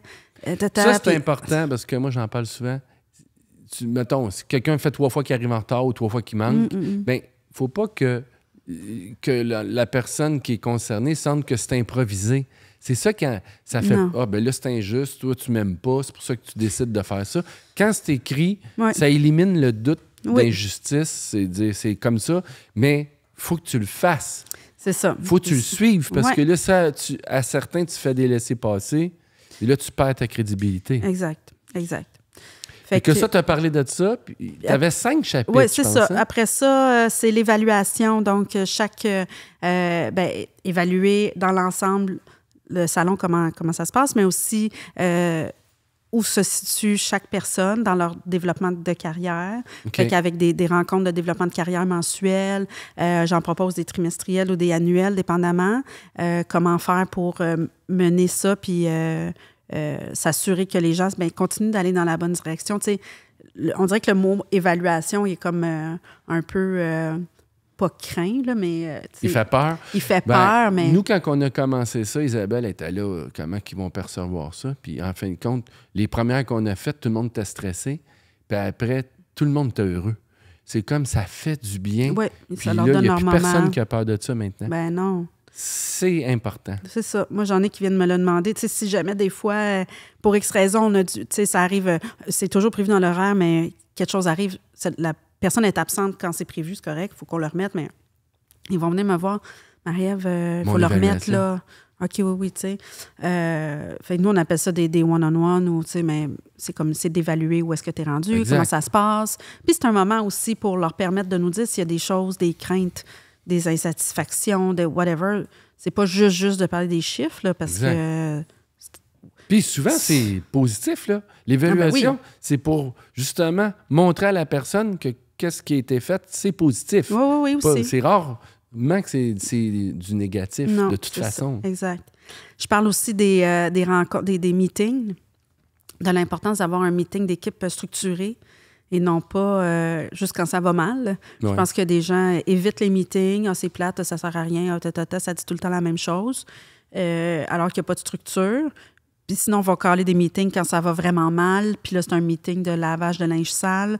Moi, je suis pas pantoute pour ça. Là. Je trouve pas que c'est constructif. Je trouve que ça peut dégénérer le groupe. Là. Non. Je suis vraiment pas pour le lavage de linge sale en famille. C'est pas constructif. Puis après ça, le dernier pilier, c'est le leadership. Parce que, à mon sens, tu peux pas être un leader si tu n'as pas les autres. Tu n'as pas quand même ta fondation qui est solide. Tu n'as pas ta culture d'entreprise, tout ça. Tous ces échelons-là, tu peux pas t'épanouir comme leader si le reste est fragile. Là, exact. Fait que ça, tu as donné cette formation-là, tu as parlé de tes 5 piliers. Puis dans le fond, toi, tu aimerais faire une journée par pilier. Exact. Pour aller plus approfondir. C'est mon idée, là. C'est ça ton but, là. Oui. Puis des journées que tu as faites, que tu as expliqué, tu as survolé les 5 piliers, tu vas en faire d'autres. Oui. Puis après, tu vas faire des journées par pilier à ceux qui veulent aller plus en profondeur. Exactement. Dans le fond. Mon objectif, il va falloir que je clarifie ça sous peu, mais d'après moi, après les fêtes, fin de l'hiver, début de printemps, peut-être une autre journée comme ça pour ceux qui auront envie d'en connaître plus. C'est une journée, c'est le fun parce que j'ai parlé de fait d'être tous ensemble aussi. C'est pas que moi toute la journée qui parle puis qui... il y a un échange. Ben oui, je pense que les gens ils ont apprécié parce que c'est ça. Moi, j'ai pas les réponses à tout, là, pas du tout. Mais d'être ensemble, ben là... même pendant cette journée-là, moi, j'ai appris des choses là, en écoutant les gens parler. Puis j'ai dit, ah oui, c'est vrai, c'est beau ça, qu'est-ce qu'il vient de dire? Ou c'est une bonne idée. Puis c'est enrichissant pour moi aussi. Mais les gens en retirent beaucoup d'échanger entre eux. Fait que de passer une journée avec 20-30 propriétaires de salons, on a tous, puis on se rend compte qu'on a tous les mêmes défis. Les mêmes problèmes, c'est ça, les mêmes toute la défis. même affaire. Puis juste ça fait du bien. C'est rare que quelqu'un dise « Ah, je me suis déplacé », puis tout le monde dit « Wow, ça m'a fait du bien ». Même ils sont allés en Sicile, une gang d'un congrès, puis juste aller... J'étais là. Ça, c'est vrai, t'es allé. Oui. Juste se retrouver dans un autre pays avec plein d'autres passionnés de coiffeurs. Puis, tu sais, pendant le congrès, il y a les soupers, il y a plein de rencontres informelles. Ouais. Ça aussi, ça fait du bien. Oui, ça donne de l'énergie. Tu reviens, t'es comme... c'est le fun, là. C'est vraiment énergisant. Fait que c'est ça. Puis suite à la formation d'une journée, ben comme tu dis, j'aimerais ça faire comme 5 journées. Mon idée jusqu'à maintenant, c'est de les faire un par mois pour faire les fondations. On échange, on structure tout ça. Puis les propriétaires retournent dans leur salon pour le mettre en place. Reviennent un mois plus tard, on est au deuxième pilier, on peut revoir qu'est-ce qui s'est bien passé, est-ce qu'il y en a qui ont eu des difficultés, des petits ajustements. Tout ça, on reparle du dernier. Après ça, on y va, on implante le deuxième et tranquillement comme ça, pour pas être un 3-4 jours là, intense. Puis là, tu sors de là, tu vois plein d'affaires, mais tu fais rien, c'est trop gros. 36 affaires à faire, puis j'y arriverai jamais, là, tu sais. Oui, c'est une bonne idée. Puis, parallèlement aussi, tu sais, j'offre à l'heure, là, si des gens disent, moi, oui, c'est ça, exactement. S'il y en a qui disent, moi, c'est moins ma faute. Ou ils ont une urgence. Ou ils voudraient juste travailler un aspect, veulent pas comme tout le kit. C'est correct aussi. Ça, tu le fais. Oui, absolument. Puis c'est vraiment quelque chose que j'aime faire.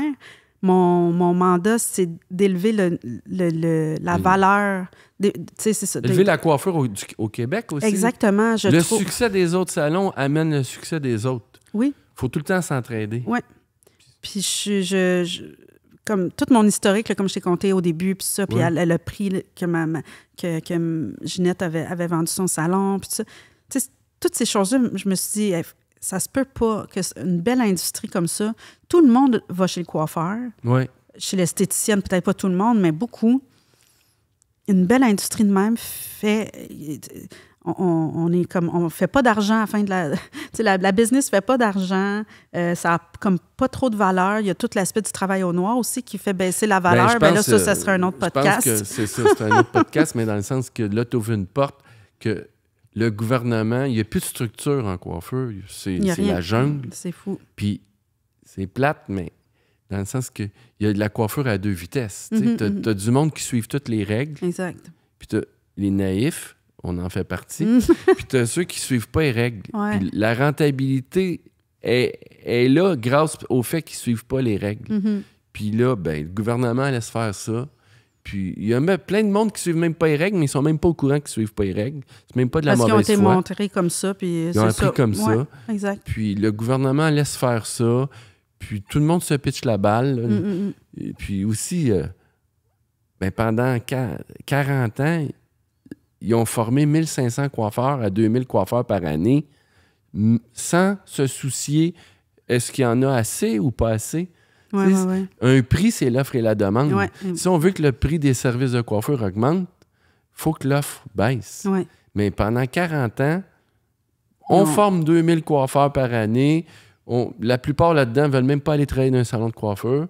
Il y en a même que la première journée d'école, ils savent qu'ils vont en faire au noir après. Fait que ils prennent les impôts de tout le monde pour former des futurs travailleurs au noir. Puis Ben moi, j'ai la chance de croiser bien du monde du gouvernement, puis je leur explique ça, puis ça leur passe 100 pieds par-dessus la tête. Puis, oui, ben c'est ça. C'est vraiment triste. Puis, on peut pas compétitionner contre ça. Tu sais, des fois, je vais avoir un coiffeur, là, ça fait longtemps que ça m'est pas arrivé, mais mettons qu'il va venir me voir, il va me dire, ah, ben, tu sais, si je loue ma chaise, mon ami, tata, OK, ouais, mais ton ami, il déclare 100% de ses revenus, tu sais. Non. Je sais pas, là. On peut pas compétitionner contre ça après ça. Fait que les gens font ce qu'ils ont à faire.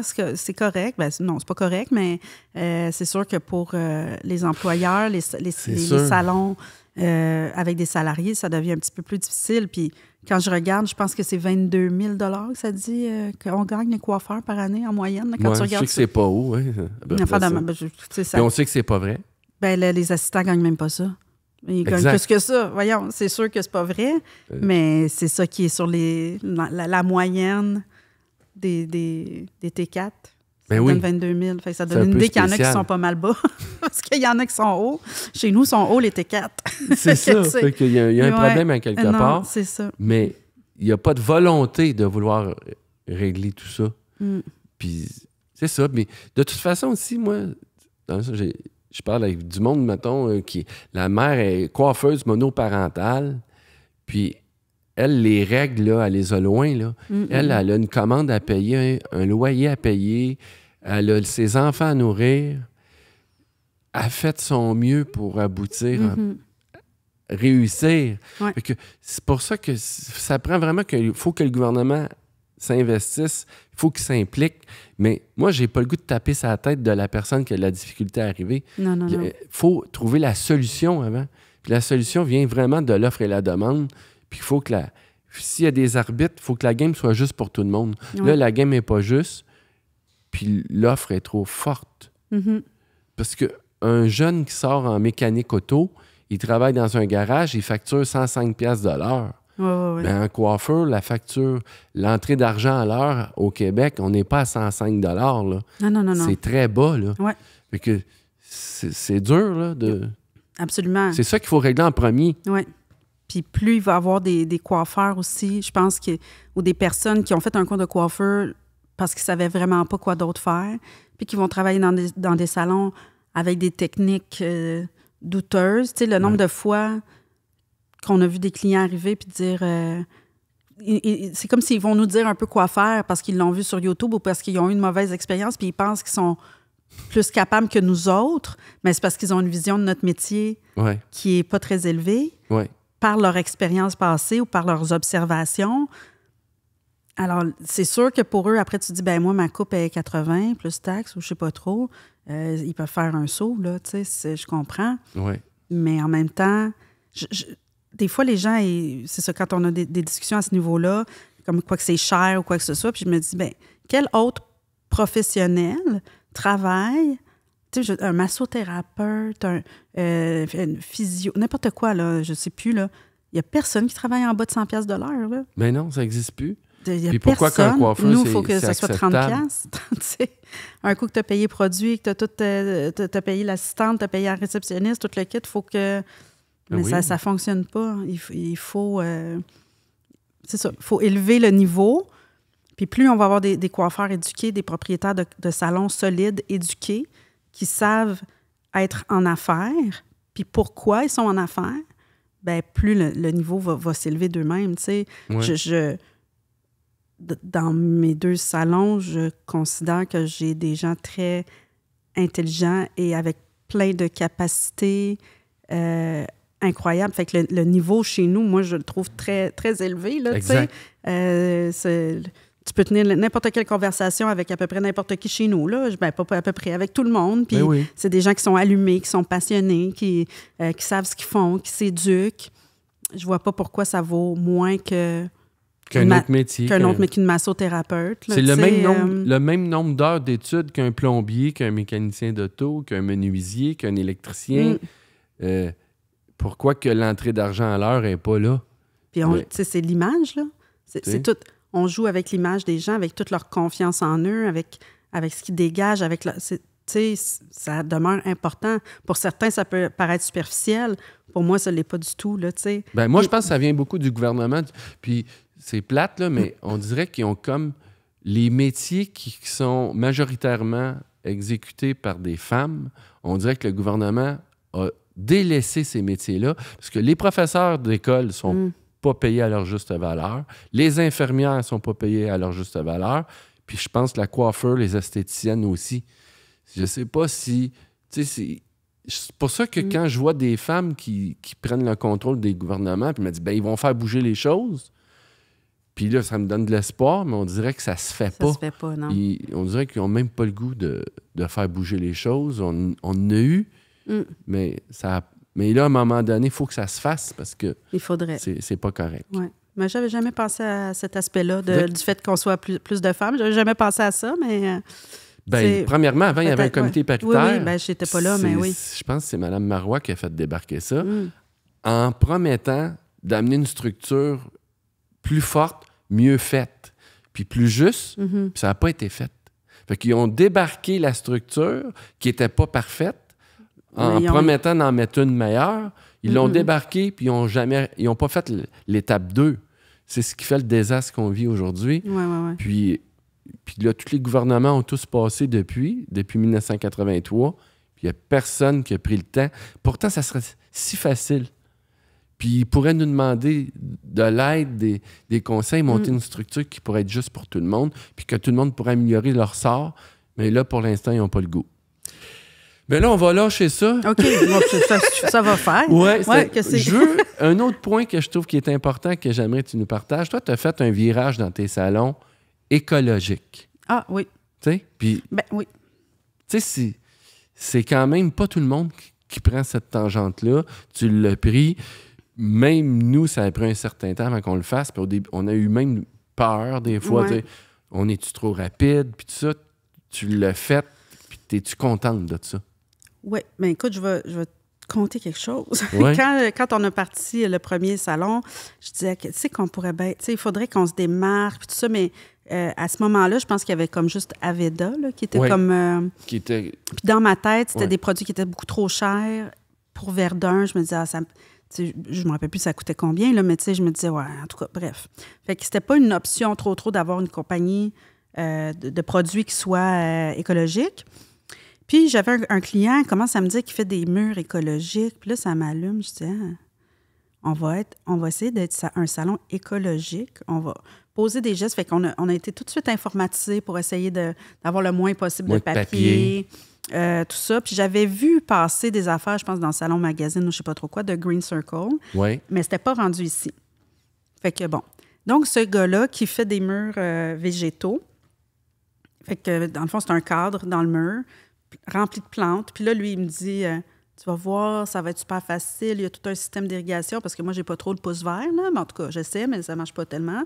Il me dit, tu mets de l'eau, puis là, ça va tout s'irriguer dessus, puis ça va être parfait. Parfait, super. Il nous met ça, je ne me rappelle plus combien on a payé ça, mais un beau gros mur végétal, là, puis là, il y a 16 ans, là, 17 ans de ça, là, fait que là, on en voit plus, mais on ne voyait pas ça. C'est nouveau, là, ouais. Ouais. Dans la vitrine, en plein soleil. Là, mané, celles qui sont sur le bord de la fenêtre commencent le verre était moins vert. commence à sécher un petit peu. Jaune un peu. Oui, c'était comme un dégradé de vert à jaune. C'était magnifique. Oui. Fait que là, OK. Là finalement, avec ce gars-là, ça ne marche plus. Là, il vient plus me remplacer mes plantes. Il m'aide plus. Je ne sais pas trop. Là, fait que, qu'est-ce qu'on fait avec ce mur végétal-là? On ne se peut plus. Là, on aurait essayé d'acheter des plantes, de remettre dans un petit trou. Ah, c'était le bordel. On a fini par, je l'avoue, des fausses plantes. Là. On a dit, on peut qui pas... reste verte. Ben, au moins, parce que c'était ça se pouvait pas, là. Anyway. Mais tu sais, on avait quand même cette conscience-là avec notre mur écologique, là. Ouais.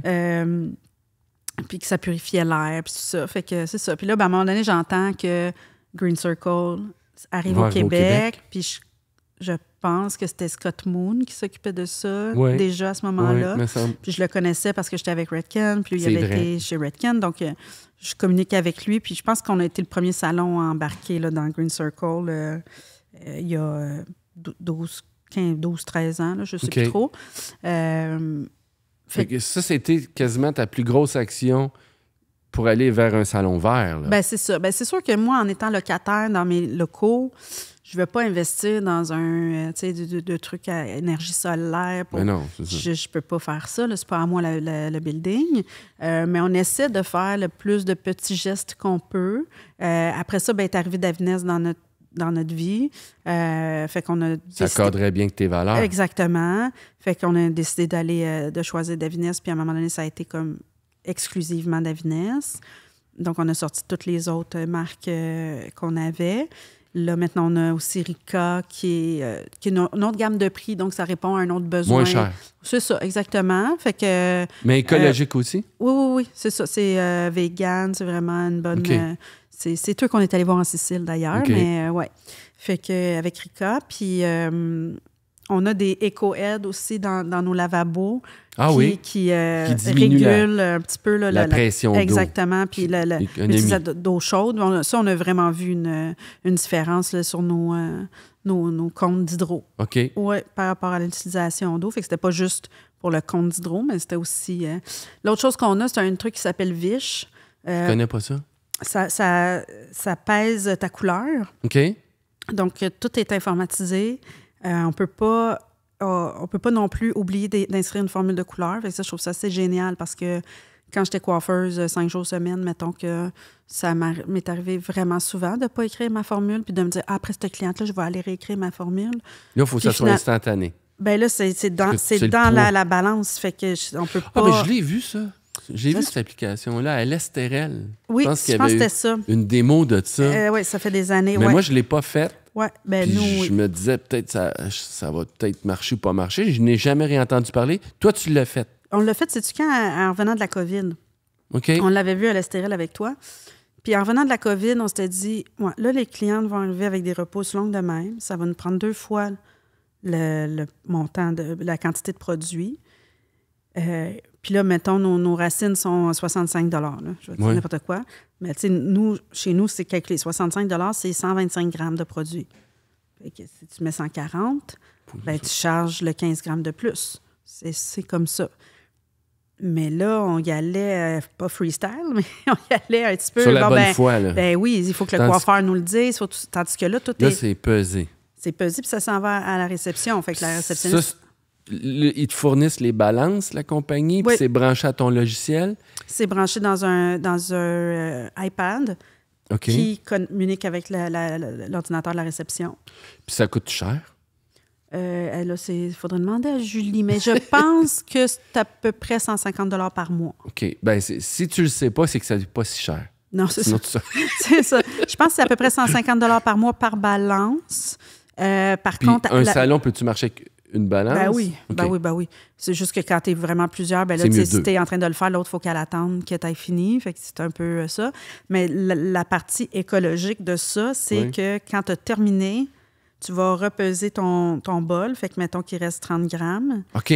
Ça te recalcule pour la prochaine fois. Pour t'en mettre moins. Pour que la prochaine fois, tu là, mais après, le prochain coup, là, tu grattes ton bol, puis c'est ta dernière application.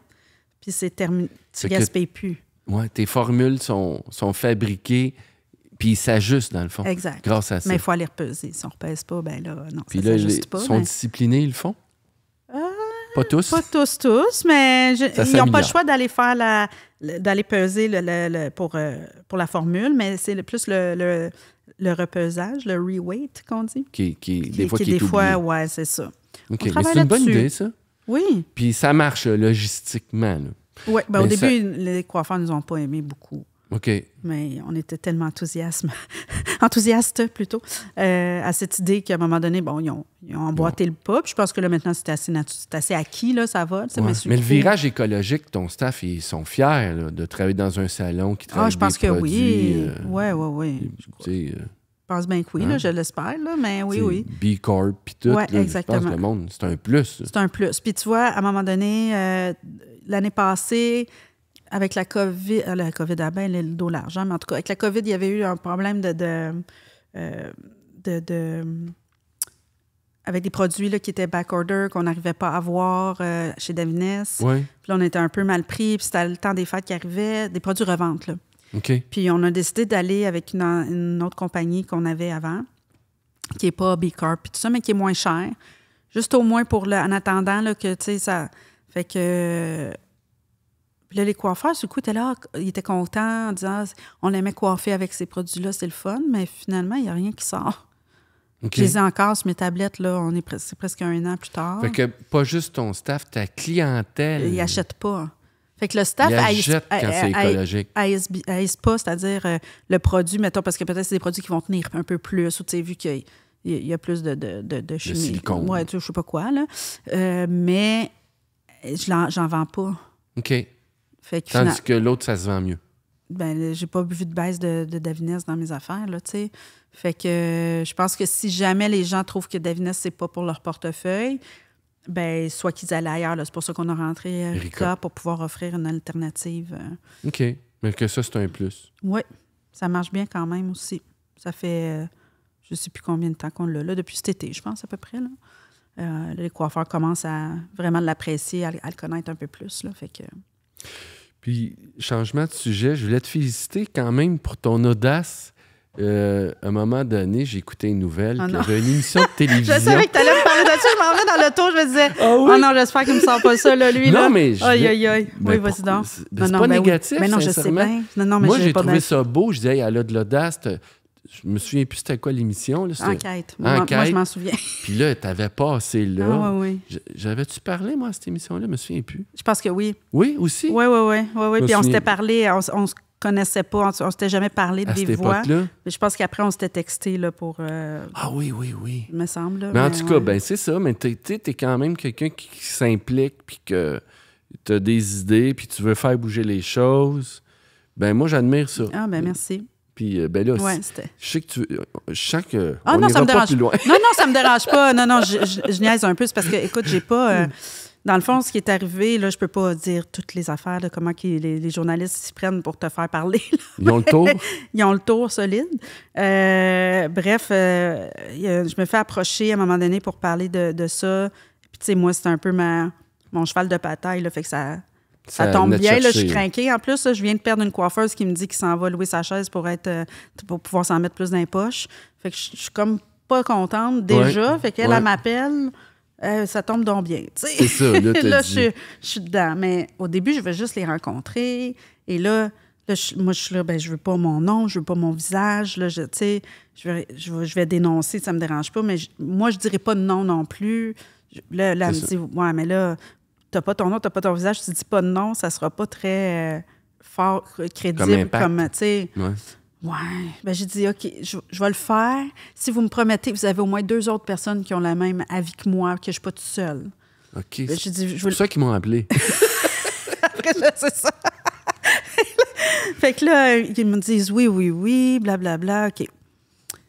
Fait que là, je dis, OK, visage découvert, mais mettez pas mon nom. Là, ils disent, OK, ils me passent en entrevue, là, je parle que je trouve ça vraiment épouvantable, puis qu'il y en a partout, puis tout ça, là, du travail au noir, puis que ça n'a pas de sens, puis que les travailleurs ne sont pas protégés, que, tu sais, c'est ça, les filles, c'est toutes des filles, on n'a pas de congé de maternité, si on tombe malade, on n'est pas... Bref, ça va pas, là, tu sais. Puis là, elle me dit, OK, c'est correct. Là, finalement, ils essaient de me convaincre de mettre mon nom. Là, je dis, les autres, est-ce qu'ils marquent leur nom? Mais je sais pas c'est qui, là. Elle me dit, oui. En tout cas, là, je leur fais comme confiance, là, c'est correct, tu sais. Ben, ils m'ont pas menti non plus, là. Mais c'est juste... Mais là, plus je sais que ça va arriver, là, puis je pense que c'était à l'Halloween, là, tu sais, justement. Ah oui, là, je m'en souviens pas. Ah oui, c'était... Je sais pas, ça fait combien de temps, là, une dizaine d'années de ça, là. Oui.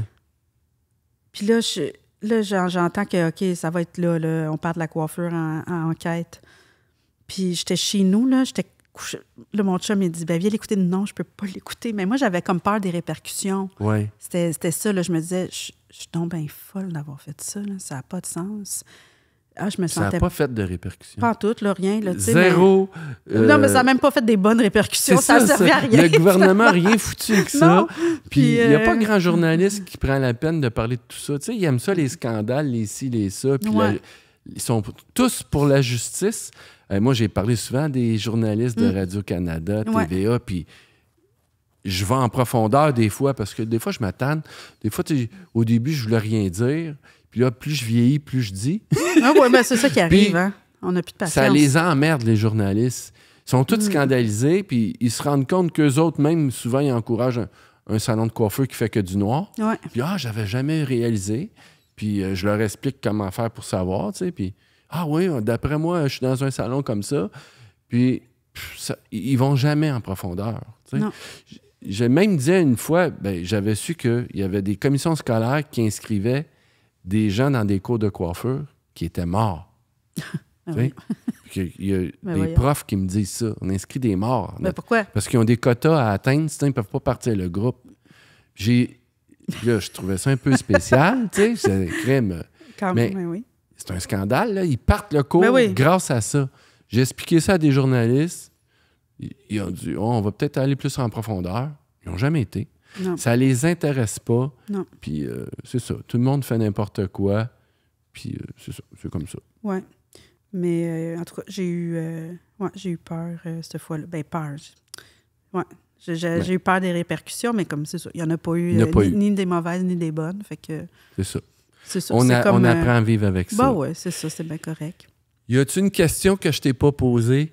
Puis, dans le fond, tu te dis, j'étais venu pour dire ça. C'est important, là. Puis, tu sais, ou une personne que tu veux remercier, tu parles de mentor, ou c'est quoi qui.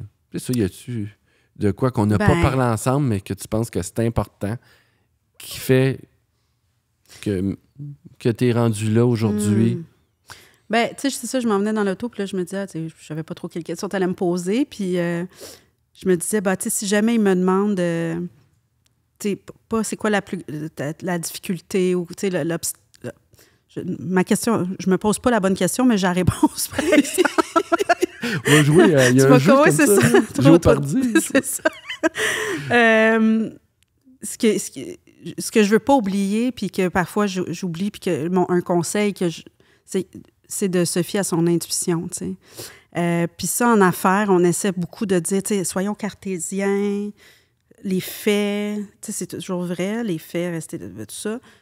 Mais l'intuition, là, puis je te dirais que c'est ça, ça fait 16 ans que je suis en affaires avec Meds, mais dans le fond, ça fait 22 ans que je suis en affaires. Veux pas, parce que j'ai eu une autre histoire avant. Presque à chaque fois que ça a mal viré, ou qu'il y a eu quelque chose... Tu l'avais eu, l'intuition, avant, oui. Mais tu t'es pas écouté. Je me disais, je me trouve pas fine de penser ça. Tu sais, là, je me fais pas confiance. Là, je vais en parler à quelqu'un qui va me remettre un doute aussi, qui va dire, ben non, pourtant, j'ai vu l'autre jour qu'elle a fait telle chose de bien, ou tu sais, je sais pas quoi. Puis là, OK. Mais ça accroche. Et à chaque fois, c'est vrai, je l'ai eu, cette intuition-là. Et à chaque fois que ça arrive, je me dis, Caroline, tu sais, fie-toi à ça, puis la prochaine fois, comme adresse le problème plus rapidement. Je pense c'est ça, on veut... Mon père, l'autre fois, m'a dit, pendant que je montais ma formation, parce que mon père, ça a fait partie d'un de mes mentors en gestion, comme j'explique, il a géré du monde toute sa vie, il a vu tous les types de comportements humains, puis il y a eu tous les problèmes en gestion qu'on peut imaginer, puis plein de belles choses aussi. Puis il m'a dit, le problème avec les gestionnaires, c'est qu'ils mélangent ressources humaines et relations humaines. Puis ça a vraiment résonné. Puis je me suis dit, ouais, c'est ça. C'est que parfois, la décision ou tu veux faire trop attention aux relations humaines. Mais ça nuit à... Tu mélanges, oui. Ben, tu mélanges. Ben, c'est sûr, c'est dur dans notre métier. C'est tellement ça. Ben oui. La base de notre métier, c'est des relations humaines. Donc, c'est très difficile de faire fi de ça, puis de dire, ben, cette personne-là n'est pas une mauvaise personne. Cette personne-là n'est pas intelligente. Elle vaut la peine de... Tu sais, elle est parfaite. Ben oui. Mais peut-être pas chez nous, peut-être pas avec mon équipe, ou peut-être pas dans mes valeurs. Et là, de le nommer, c'est difficile parce que, bien sûr, c'est toujours pris de façon personnelle. Ouais. Mais ça, quand c'est bien expliqué, moi, souvent, c'était moi qui s'occupais des congédiements. C'est comme ma tâche. Ah ben! Je voulais pas que ça soit Isabelle. C'est ta tâche aussi. Ouais. Puis, dans le sens qu'avec le temps, j'ai appris, tu sais, quand c'est bien expliqué, ça passe toujours bien. Mm-hmm. Puis il y a même des fois, souvent, ça finissait par un merci. Mm-hmm. Tu sais, c'est comme rendre service, des fois, à quelqu'un, de mettre fin à ça. Mm-hmm. Parce que souvent, si la personne n'a pas le bon comportement, c'est qu'elle n'est pas si heureuse que ça, mais des fois, elle n'a pas le guts de mettre fin. Exact. Puis là, tu viens juste provoquer ça, mais tu y rends service. Oui. Mais des fois, toi, tu le sais, mais elle ne sait pas. Elle ne sait pas, mais quand tu lui elle expliques... le sait peut-être une couple d'années après. Là. Ouais. Moi, ça a souvent fini... Oui, comme la personne qui t'a dit merci, tu me disais ça. C'est ça. Puis c'est ça. Puis, fait que je pense que c'est ça, c'est important, là, qu'est-ce que tu dis. Des fois, de prendre le temps d'analyser puis de dire, ben là... Puis des fois, ça ne s'explique pas tant que ça, tu comprends? Parce que c'est ton intuition. C'est dur de dire, ben je suis mon intuition, tu sais. Mais parfois, il y a des gestes, puis c'est sûr que ton intuition, elle se développe parce que tu observes, là, tu sais. Oui, avec le temps. Avec le temps, mais souvent, ton intuition t'a dit de ne pas l'embaucher, puis tu étais mal pris, tu l'as embauché pareil. Écoute. Puis là... Ben là, ça confirme que... Là, après, tu es obligé de faire un congédiement ou peu importe. Mais là, c'est plus une question d'intuition. Ton intuition t'avait dit la bonne affaire, mais... Mais c'est ça, c'est de l'écouter, mais on ne l'écoute pas. Mais des fois, c'est pas facile. On sait qu'on manque de monde. On sait qu'il y a toutes sortes d'enjeux qui arrivent. Puis on essaie de tenir tout ça debout, puis de tenir... puis des fois, tu te dis, bon, ben, peut-être, je vais lui laisser une chance. Je suis pas sûre, mais peut-être que, tu sais... Puis finalement, ben c'est ça. Ça aboutit. Ça aboutit pas. Puis, mais... Faut suivre son instinct, puis c'est ça, son gut feeling, comme on dit. Ouais, ben merci beaucoup, Marie-Ève. Ça me fait J'espère plaisir. que tu as aimé ça. Mais quand est-ce que je reviens? Oui, je suis libre vendredi. C'est parfait, ça. On veut faire des podcasts sur des thèmes. Fait que je suis sûr qu'il y a une couple de thèmes que tu vas adorer. Puis je suis sûr aussi que des fois, on pourrait aller plus en profondeur sur des trucs, puis essayer d'aider le plus de monde de notre industrie. Oui, ben ça fait partie de ma mission, de ta mission aussi, je pense. Fait qu'on s'entend bien là-dessus. Merci beaucoup. Good. Merci à toi.